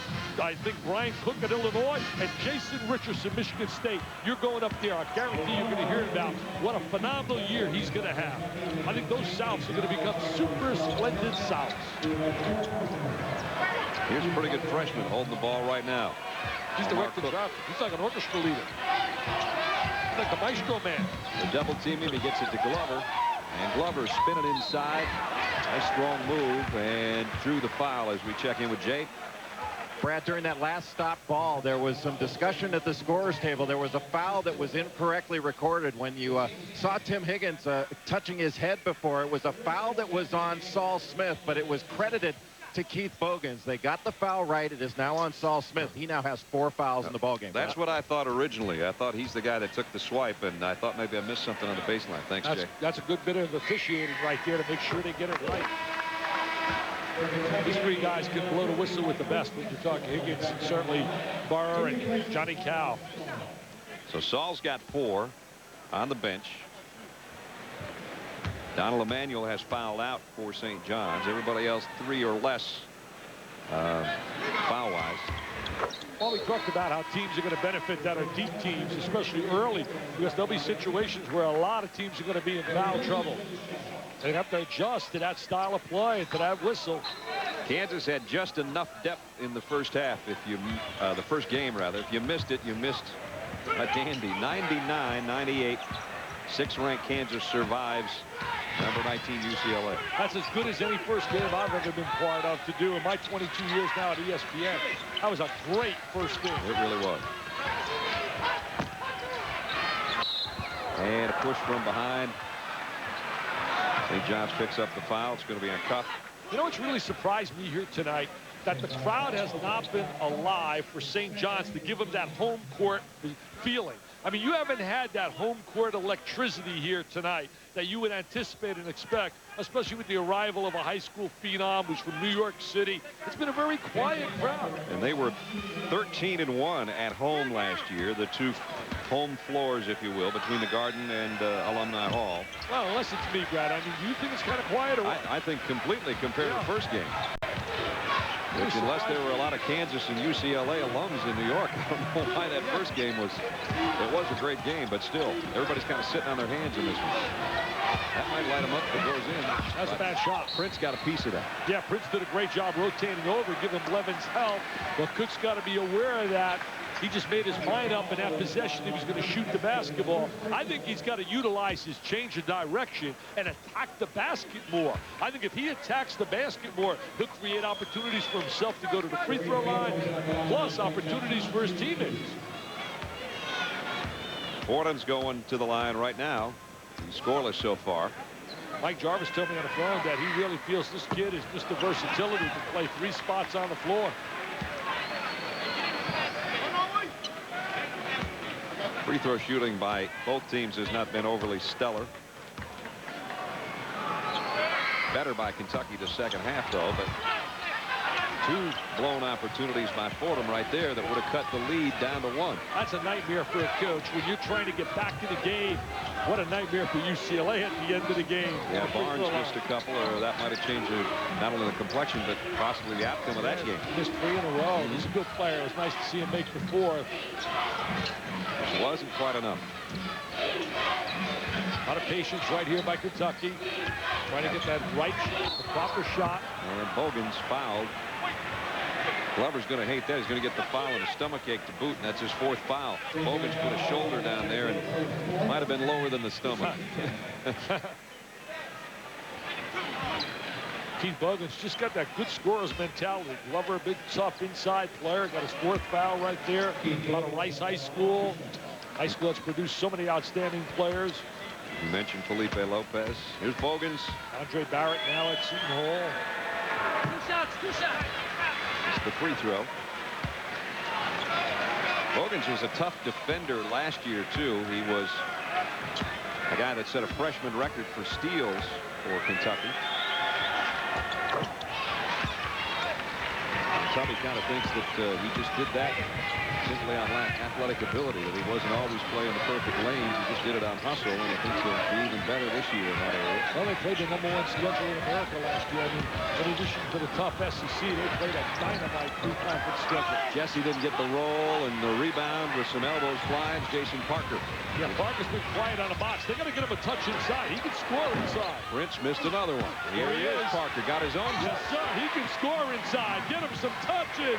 Get the rock in the hands of Jason Parker. Jamming Jason. They're going to love him up in Kentucky. There's a nice look inside bounce pass. Cup doesn't convert. And the foul's going to be underneath on Estill. You said get Parker the handle. He got it by himself with that rebound on the last trip. Yeah, he said nobody's going to get it to me. I'm just going to go up in the glass and get it. Came in with the big-time reputation, rated very high by a guy of respect, Bob Gibbons, in the Gibbons Report. They thought he'd be a major force on the baseline in North Carolina. In fact, we were going to print with my magazine and a Parker label for North Carolina. Hold the presses. And we had to hold the presses, baby. Make some changes. So the free throws, that's 3 straight now. And St. John's has missed. And some of the giants out of the media world out here tonight, too. I see Larry Donald, an unbelievable editor and publisher of Basketball Times. Dick Hoops Weiss is in the house. Jim O'Connell from the AP. I mean, basketball already is drawing these guys out. I bet they got to get some of them on a plane and go like you to see football. 54-49 and 5:47. All that's left. Now we're going to see some full court pressure.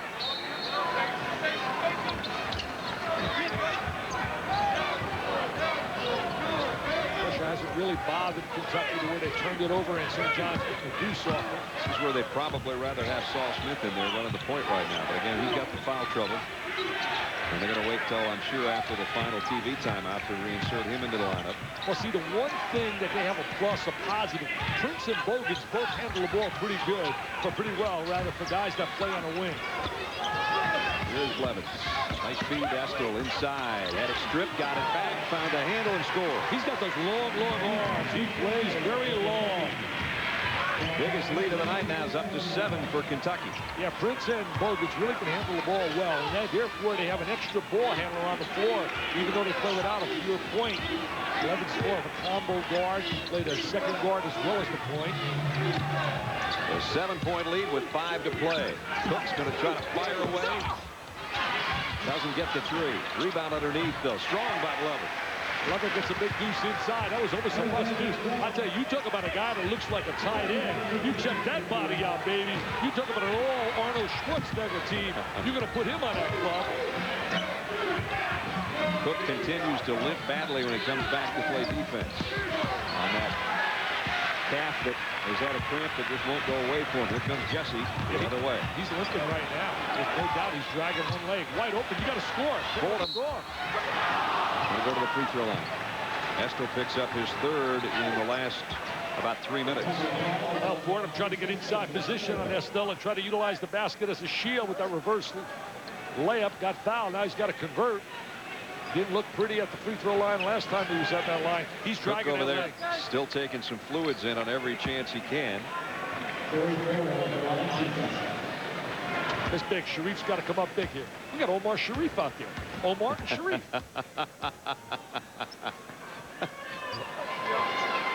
If a musical breaks out, we're in good shape. You got to go see the Full Monty. I think you belong in the Full Monty. I heard yesterday it was a great club. One coming at got to help me get me some tickets. I got to get some tickets before Monty when I come back here for the NIT. Fordham's missed 3 free throws in a row. Finally knocks one down. A little pressure defensively. Got to step to the basketball. You can't wait for that ball to come to you. You got to step and beat that basketball. Levens out knocked away from behind. Now here's what Cook's got to make a play. Great pass ahead to Jesse. It was, Brad. Great call. That was a great look. That was a great look by Omar. I mean, Omar the Magician made a great look. He threaded that pass in. Zambui told me here at halftime, he said, he is the truth, Dickie V. He is the truth. Take a look. There's Omar. He drives it right through. And there's Reggie finishing it off. You saw the speed on that pass. We were barely able with our cameras. Look at that. That thing was there right now. He drilled it chest high. Put it right by the letters. It gives Jesse a chance for a three-point play as Estill picked up his 4th foul, and that's not good news for Kentucky either. Now, Reggie Jesse can make it a 1-point ball game.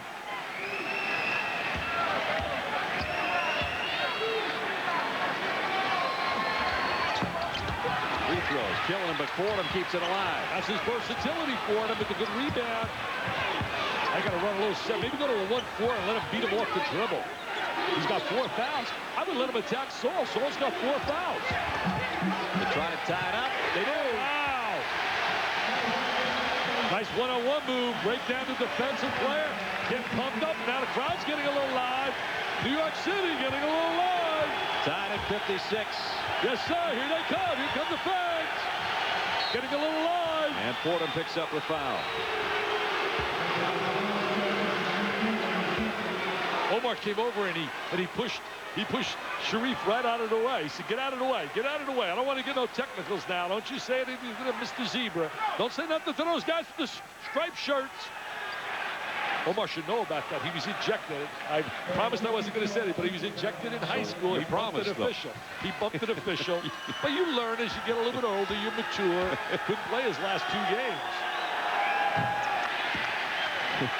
Remind me the next time you tell me you promise you won't tell anybody anything. Well, you know, you got to tell the truth. You got to tell the truth. Saul Smith misses a big free throw. Saul got the second to give Kentucky a 1-point game, but certainly the Red Storm has stormed back into this thing with 3:29 left, courtesy of Glover and Cook and Company. 1-point Kentucky lead. Presented by Icon, the way business gets communicated. And in part by Mitsubishi Motors, the 2001 Galant. Wake up and drive. And the rush outside and the rush inside by St. John's to get back in the game. 57-56, Kentucky by 1 with 3:29 left. And just moments ago was 56-49.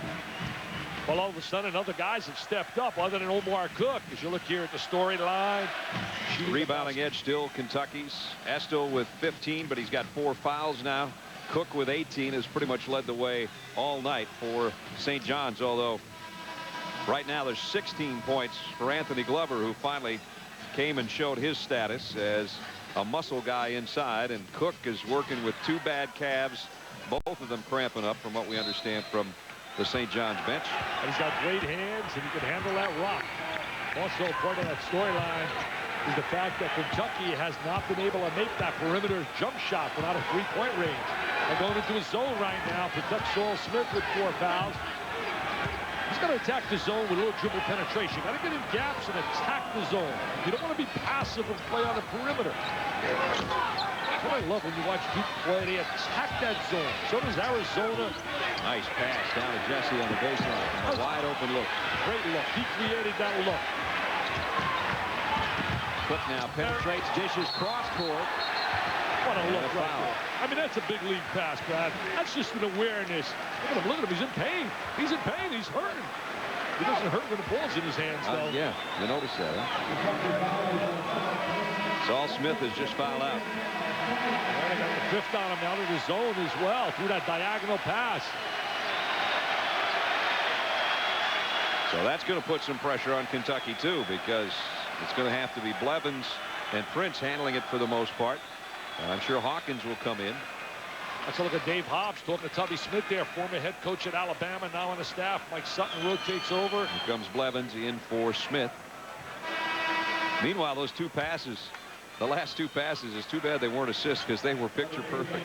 You know, they say in coaching, I think really when you define coaching, it's the ability to get the most out of your people and the ability of an athlete to get most out of his talent. Saul Smith gets the most out of his talent. He plays hard. He does what he does best. He plays with lots of feeling, of passion, and emotion. He's not obviously the most gifted player in America, but he gives everything he has. And I really hurt sometimes when I see so much criticism labeled his way whenever they don't do well. Well, they wouldn't criticize him so much if he wasn't the coach's son. That's obviously where everybody takes a shot at, and a lot of those are cheap shots. You're right. 57-57. We got another good one, partner. Coming down the stretch. What a way to open up college hoops. 2 buzzer beaters. 10th tie of the ball game. And timeout taken by Kentucky. Get down to winning time right now. I know tomorrow you're heading on a plane going to Michigan State. I'll be working with my buddy to my right here, Bobby Carpenter. Bobby C is here. He's crying a little bit. He's back home to where New York is in town. He's in New York because, as we know, he's the voice of the St. Louis Cardinals. Didn't quite like what the Mets did to him last time he was here. Wow. Well, he'll have a better time tomorrow than he did last time. Well, speaking of Bob and Dick, they'll be here tomorrow. Coaches versus Cancer Icon Classic consolation game will be on ESPN2 at 6:30. The championship on ESPN at 9. The 4 teams here tonight convene again tomorrow. And Kansas is going to be one of the teams in the championship game. Who will be the other? We'll know, hopefully, in about 2.5 minutes. And you better be watching us and not rehearsing for your broadcast on Saturday, because I'm going to test you on Tuesday when I'm going to say something to see whether or not you are listening. I promise. I promise. Right. Tie game. Both teams. Foul situation almost identical. The possession arrow to St. John's. See, now, right now, you got to step up if you're Tayshaun Prince. You're a third-year player. You're an SEC star. They need your help right now. You have a lot of young kids with Blevins. And you look at Bogans, 2 Souths on the floor. Here's Bogans. Nice feed. Stone. Did he walk?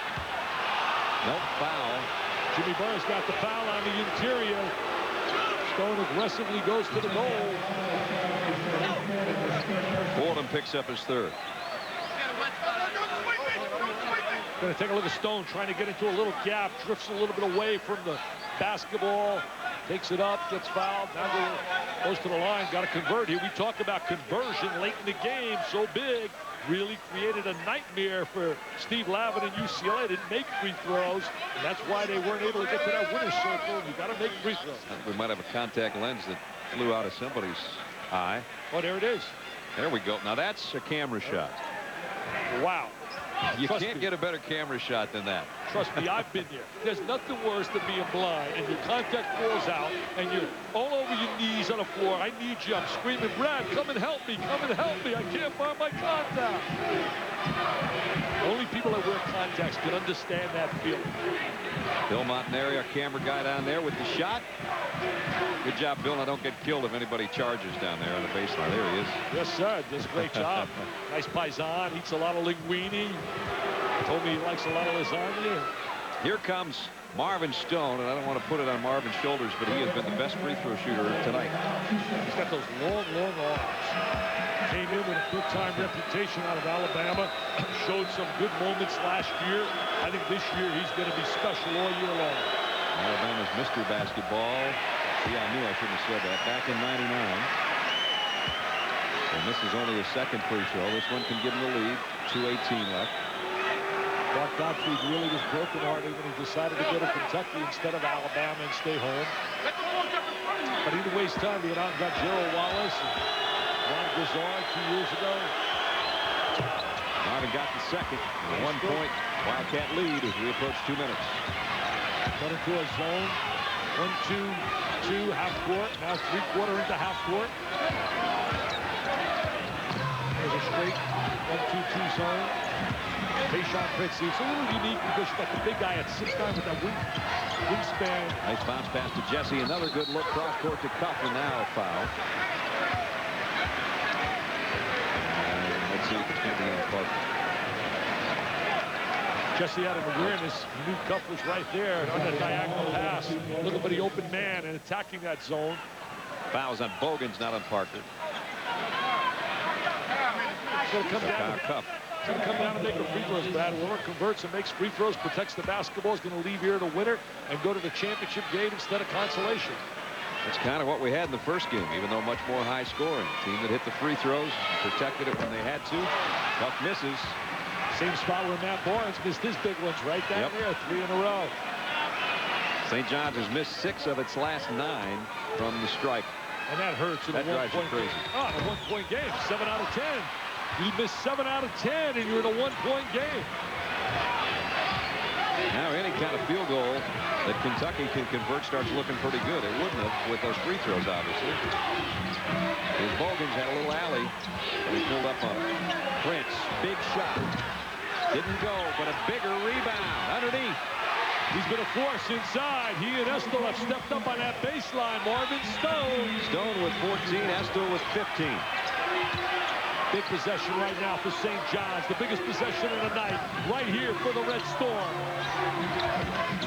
They must convert this possession. I thought Cook was going to take that 3. Jesse will. Rebound comes off to Stone. Yeah, Stone made some big plays. And jump ball. Goes to St. John's. Glover, great muscle by Glover. Stone had that thing, and Glover just went in there and muscled it from him. When you look at Glover, you can see why. He can muscle most people. That's right. Alternate possession, ball goes to St. John's. So a 3-point game. Prince missed the 3-pointer, but Stone, who's come up big the last couple of possessions, goes right back up. Strong offensive rebound by Stone. Good pump fake, good head fake. Then Stone got the defensive rebound on the other end, but the man that Mike Jarvis calls the warrior, Anthony Glover, just ripped it away from him. And with the possession arrow, St. John's has it back down 3. There's the timeout situation. Both teams in good shape there. See, that possession arrow did come into play. We mentioned it on the last break that St. John's had the possession arrow if it came to that, and it has. And they get their hands on it with 1:11 remaining. 1:11 on the clock. As you said, the last 10 free throws, they've missed 7 out of 10. That's a real tough situation to get back in the game as you look here at foul trouble. Emmanuel fouled out way early. 10:22 left in the ball game. And Saul Smith went a few moments ago. And the other problem foul situation, Stone and Estill, they don't want to lose those guys in case this thing goes overtime. I think it's a great way to test yourself and to really get a final exam from all your preseason workouts. It's like taking a calculus exam when you play against heavyweight teams. Coming up next, NHL Tonight. That'll follow us in 1 minute and 11 seconds. I know John Saunders is going to be running immediately to watch that. I mean, he goes bananas when he hears about those hockey pucks. I can't tell with him anymore. It's either hockey or it's NBA with Toronto. I don't know what he's doing. Yeah, the Raptors. He's all over the place. The guy's a globe walker. Here's the inbound. An all-important possession for the Red Storm right now. They're going to win this game or to tie it. They're not going to let this kid beat him off the dribble. They're going to zone and take away his one-on-one driving ability, but he can attack the trap. He can attack those gaps in that zone with dribble penetration. He'll take a mile-long 3, and it's too short, and Stone's got the rebound. Just not a good shot right there. Really not the kind of shot you want. Now, I know he made some threes off his dribble move, but he was about a 26-footer, though. Exactly. He just took there. Now Kentucky's got things going their way with 40 seconds left in a 3-point lead. There's probably going to be a foul coming up here shortly. Tubby Smith doing some serious coaching on that sideline, trying to get his people in the right place. 10 on the shot clock now. They'll use as much clock as they can. Well, they're taking that clock down. And there, Jesse finally gets Prince with 5 on the shot clock. Now, if you're going to wait that long, you might as well let the clock run out. That's what I was going to say, yeah. Why go all the way down to that point of the clock and foul? Might as well try to play him then with 5 seconds left. Play him tough right there. Don't put him on the line. But that's all, you know, the shot selection right there by Cook. He's going to learn. I mean, he's a young kid, first game on a college level, and he's going to learn from those kind of mistakes. Tayshaun has not shot well tonight, and he's not made a trip to the free throw line. Seems very tight shooting the basketball. Doesn't seem to be short arm and everything. Yeah, he's not really in a fluid. I think his three-point shooting has taken away his confidence to shoot even those, but he got the second one. He's He's only 2 out of 9 from the floor tonight, but he hits a big free throw to make it a 4-point game. They needed that one. Well, you're St. John's now. You don't have to panic and look for a three. There he's dragging that leg. Had that calf problem we talked about earlier, cramping up in both calves. He'll shake that off the next trip down court with 22.6 seconds remaining. 2 college basketball games for you on Monday. At 7, the defending national champion Spartans of Michigan State, ranked 5th in the preseason poll, take on the Harlem Globetrotters. Then at midnight, the TiVo preseason NIT tips off with Mississippi State and Cal. For more on college hoops, log on to ESPN.com. Yeah, ESPN.com. Get on there and get all the college hoops you want. That'll be fun in Lansing. Oh, yeah, the Globetrotters. I'll tell you one thing. Yep, a little sweet Georgia Brown, but I'll tell you something else. They can play some serious basketball as well. I did a game last year where they played serious basketball. They have different teams, and they'll come out there and challenge the defending national champs, who I really think with Charlie Bell, Andre Hudson are going to be special with the rival of the diaper dandies, Taylor, and certainly Zach Randolph, and you got Chappelle and Jason Richardson. They're going to have another big year. I don't think you'll see any of the bucket of confetti probably in that game on Monday night. Or the ball with the string on it and all of that. Pre-game, you'll see them do their little routine. Right. If you're out there and you've never taken your kids to the Globetrotters, make sure you do that at least a couple times in your lifetime. It is fun. I get excited even now when I see them. I mean, just entertainers deluxe. Little showtime. Well, right now, if you're St. John's, you got to look to score quickly. You don't have to think about a three. Get a quick deuce. And then foul and hold on. See what they do. Running up the court. Cook with 2 tired wheels. Here's the kick out to Shaw. Wait a minute. There's that rule. Secondary guy rotating over it. No, he got it outside. I think they're going to call a charge. Can't tell from this angle.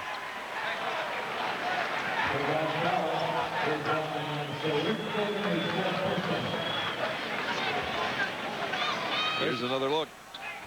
Oh, yes, he's outside the... Here's the charge on Fordham. Yeah, he's outside that perforated semicircle. That really hurts. Stone took it, hung in there, and now Marvin goes back the other way. And if he hits a free throw here, you can just about start to turn the lights down, at least at Madison Square Garden. Marvin really played well down the stretch. He's been marvelous Marvin down the stretch here. He really has. 14 points. Estel has 15, the 6'9" and 6'10" players. A very quiet 15. You know, you say Estel had 15. Yeah. You're trying to remember when he scored. He had 11 at halftime. That's where he did most of it. Well, it's still a 2-possession game no matter how you slice it, but Stone missed them both. Cook's got to try to attack the basket. Take it right to the goal. Reverse layup and the foul by Glover. Got a TO. They got a quick one with 8.2 left. Some of the people that were heading to the exits just put the brakes on. Yeah, you better come on back. Better come on back. A lot of miracles have happened with 8 seconds to go in a 2-point game. As Cook not going to attack the basket. He's going to get all kinds of people stepping toward him. And there's the offensive rebound. So when you attack the basket, see, I think he has the ability, even though he didn't score right there, the ability to beat people with his dribble and take the ball strong to the basket and create opportunities for himself and for his teammates. He did about the best thing he could do there. He went through a triple team to at least get it up on the glass and let Glover go up and clean up. And now with 8 seconds left, still very much a ball game. And you can see folks that headed to the exits putting their coats on, just stopping in their tracks and looking down on the floor. Well, what you got to do right now, Brad, is you got to try to face guard. You got to try to deny, try to steal that inbounds pass, utilize some of their quickness. And if you're Kentucky, you better step to the basketball. So 8 seconds remaining.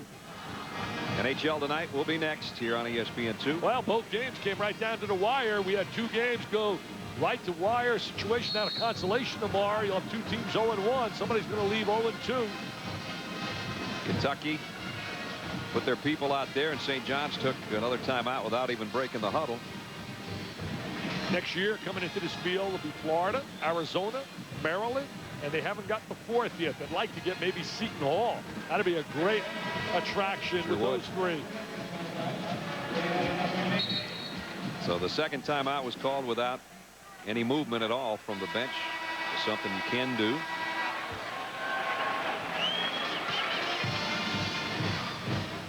Now they bring it out, and Kentucky has got to catch it. Hope it's in the hands of one of their good free throw shooters. And he better remember, he could run that baseline, Marvin. He doesn't have to just stand stationary. He can run that baseline. And he is working. Well coached. Step to that ball. They turned it over. They turned it over. They shot Prince. Go. He said, no, no, no. Timmy Higgins says, yes, yes, yes. 24th Kentucky turnover, and obviously the worst one of the night. Well, right under the basket. You got to step to the basketball, Brad. Talking about that, Art. So many kids wait for the ball to come to them.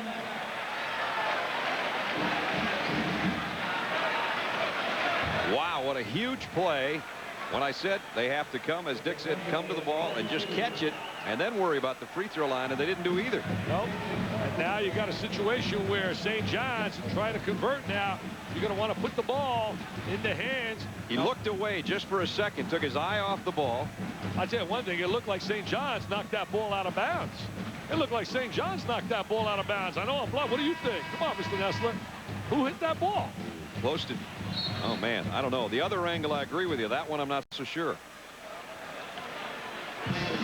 Looked like Willie Shaw. It looked like Willie knocked the ball out of bounds. I watched Willie Shaw's hand come in. You see Prince bobble it. Now Willie Shaw with the left hand. Oh, I think there's no doubt he knocked that ball out of his hands. I don't think there's any doubt whatsoever. Even a blind guy like me with one eye blind, my left, I could see that. But you know what? That doesn't matter. They better D it up right now. And if you're St. John's, you want to try to get the ball in the hands. Oh, Omar's going to take the ball out of bounds. They're going to use him passing the ball in. Tubby Smith's going to call a timeout. He wanted to see what kind of set and who was going to be on that baseline. So we've had 3 turnovers in about 1 second of play. You got to be very careful right now if you're Kentucky. A dangerous guy becomes the guy throwing the ball in bounds. Many a time I've seen the guy throw the ball in bounds and step back and catch the ball and then go and score. So they got to be very, very careful of that with Omar throwing the ball in bounds. And remember, with Cook, he's the leading 3-point shooter in this game tonight. He hit 4 in the first half, 5 for the game. And now Kentucky is the only team remaining with a timeout. Well, you know, Kansas, UCLA, Kentucky, St. John's. I guess we should have expected it to go to wire to wire. Unbelievable start to the season. Yeah, we had to kick it off. 4 outstanding programs, great tradition, playing head-to-head, nose-to-nose. This game certainly hasn't had the fluidness and the kind of offensive scoring that we had in that first game, but it's still been a wire-to-wire, baby. Somebody's going to play Kansas in the championship. Somebody's going to play UCLA in the consolation. They're going to watch Cook right now after he throws his ball in bounds. Bounce pass to Glover. Oh, not only does he get, wow, what a score on the inside and a foul on top of it. What a pass by Omar Cook. Credit also Mike Jarvis with an amazing job setting that play up. He designed that. Look at the intensity of Mike Jarvis. Tubby Smith a little bit frustrated here. Don't blame him. His Kentucky kids broke down at the end of the game defensively and offensively. But it's not over, baby. They got to try to regroup. They used a lot of emotion up right there just celebrating that deuce. Now the all-important free throw, and then you got to play defense. Yeah, you got 5 ticks. You can run that ball up the court easily with 5 seconds. Clock doesn't start until the ball is touched on the floor. Glover got the free throw for the lead. He's got 21, and Kentucky uses its final timeout. Omar's, he's cheering. He better get over there. See, he's got to forget all about that. He's got to, that's all young. This game's not over yet. He's over there celebrating. Somebody's going to tell him there's 5 ticks left. A lot of time left. Plenty of time to get off a good shot for Kentucky. He can celebrate on the playgrounds down at the Rucker and all, but not right here, right now. But Mike Jarvis, you could see him with a very stern face trying to say, hey, listen, guys, this is way not over. Yeah, Mike Jarvis knows that. He's been around the game a few times. Look at a great bounce pass. What a great look inside, and Glover strong on the interior. See, defense broke down. He comes off the screen. Look, comes off the screen. There's no communication. You got to see ball and man. Many teams will zone on that situation. You see that little screen that created that opportunity? Look at the jumping in joy. Look at the jubilation by the Red Storm. I mean, they're jumping. They think they won the national title. Listen to me, November 9th. Take a look right here. Freeze it, freeze it, freeze it. There's no freeze in that pass. No freeze in there, baby. Hawkins going to run it up. Chance to win it. He lost the handle. St. John's has upset Kentucky. Wow. They did it in a miraculous comeback fashion. And they have won it by one. I'll tell you, Omar Cook certainly lived up to his billing the way he passed the basketball. Made some mistakes, but St. John's a lot of guts, a lot of heart to be able to come from behind the way they did at the end of this game. Show it again. A game is never, ever over, baby. And again, they'll question the call on the loose ball off the hand of Tayshaun Prince, whether it was knocked away from behind by Willie Shaw or not, but it doesn't matter. It goes in the books as a St. John's victory over the 12th ranked team in the country. And all those folks that headed out of Madison Square Garden with about 16 seconds left are sorry they missed the finish. Oh, yes, we said that. You alluded to that fact when they were leaving. Omar Cook with that great baseline pass inside the Glover. And there's a hug for some of the coaches. They're ecstatic now, and now they're set up for tomorrow night. St. John's in Kansas, Kentucky, and UCLA in a consolation. There's the final chance, and Cliff Hawkins lost the handle going up. It was all over at that point. And Glover, who was sensational in the second half when they needed him so badly. Yeah, he really became a physical presence on the interior. 17 of his 21 points for Anthony Glover came in the second half. And the Achilles heel again for Kentucky. If you look at the entire game, the ability to shoot the perimeter shot, exactly really right. Not there. Well, what a performance also by Omar Cook. Omar the magician, I'll tell you one thing. He just flat out can play. And there's a look at Tubby Smith. Looked like this game was going to be in a win column. And it just disappeared. What a matchup, though, even in the consolation tomorrow night. Kentucky and UCLA. Because St. John's, on one of their home floors, is heading to the championship round against Kansas. They got a tough break on that call, but they took advantage of it. 62-61 is the final. St. John's. For John Saunders, Digger Phelps, Jay Billis, and Dick Vitale, I'm Brad Nessler. Thanks for joining us. Don't forget, NHL tonight is coming up next. A couple thrillers to tip off our college basketball season, folks. Wow. This has been a presentation of ESPN, the worldwide leader in sports. For more, log on to ESPN.com. From the Garden, I'm Brad Nessler. Good night. Wow. Omar's second. Forget about his mistakes that he's made. You just watch some of the positives of Omar Cook. Is he a player? Look at that change of direction. A la Tim Hardaway. And he pulls up with the little short J. Everything good happens when he uses his change of direction and he attacks the basket. When he attacks.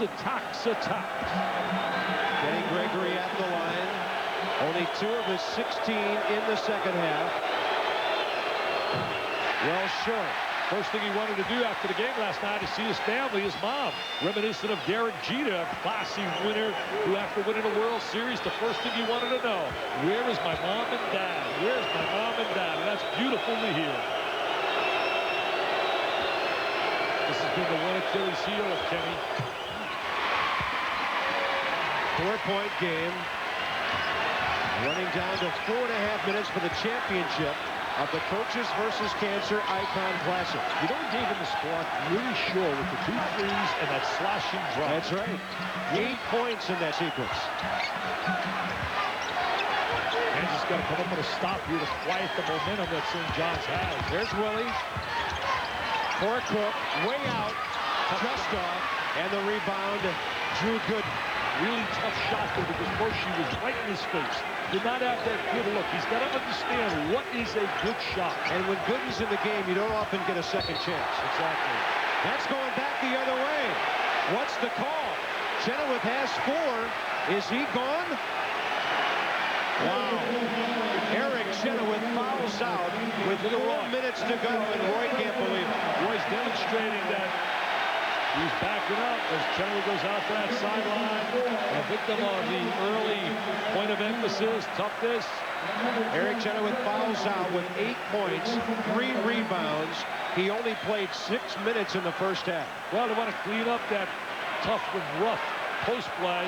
They brought Chenoweth back in. He can't believe it, and I don't blame him. I think that's really a no call right there, Bob. 25 Jayhawk turnovers. They've just turned their big man over to the bench for the rest of the night. They're going to look for Willie Shaw for a jump shot. Cook underneath, Glover. Oh, rejected by Gooden. Double team. He scored. Great effort. I mean, you talk about strength. You talk about being super tough inside. King Anthony on the interior was really tough. Oh, they're playing with an unbelievable intensity right now, St. John's. Jayhawks by 2. Collison short. Ford on the rebound. We got a mailbox masher, Mr. Carpenter. They score here, this place will erupt. They last led when it was 14-13. Entry pass. The turn, the slash. It comes out of the hands of Kyle Cuff, but Glover's got it back. He can't quite tie the game and rimmed out on it. You talk about a miracle shot. He had a bad angle. He was behind the basket. If that baby went down, wow. Under 3 minutes to go. Jayhawks fighting for survival here. Collison in the lane. Nicely done. Yeah, great choice. Go to their #1 option on a low post now that Chenoweth's not in the game. You go to Collison, and he could finish down there in a low block. Yeah, when you're in there, you've got to be so strong to get the shot and so soft to get it to fall. I like Nick the Quick down there. I think of Nick the Quick years ago, one of the great scorers. Nick the Quick workman at Seton Hall. Willie Shaw short on that one as he let go from the corner. Now the Jayhawks with a chance to extend the lead. They're up by 4, 2:20 remaining. And remember, they're so efficient shooting free throws from the perimeter. Heinrich and Boshier like automatic. Away from the ball, Cuff grabbing Gooden. And for Kyle Cuff, that'll be his 4th. It's just been a magnificent way to kick off college basketball the last 2 nights. Now, I know there's no doubt that I hype the game and I get overly excited and I get overly unbelievably carried away and belong maybe locked up somewhere sometimes. I can be the first to say it. But come on now, agree with me. Hasn't it been incredible here these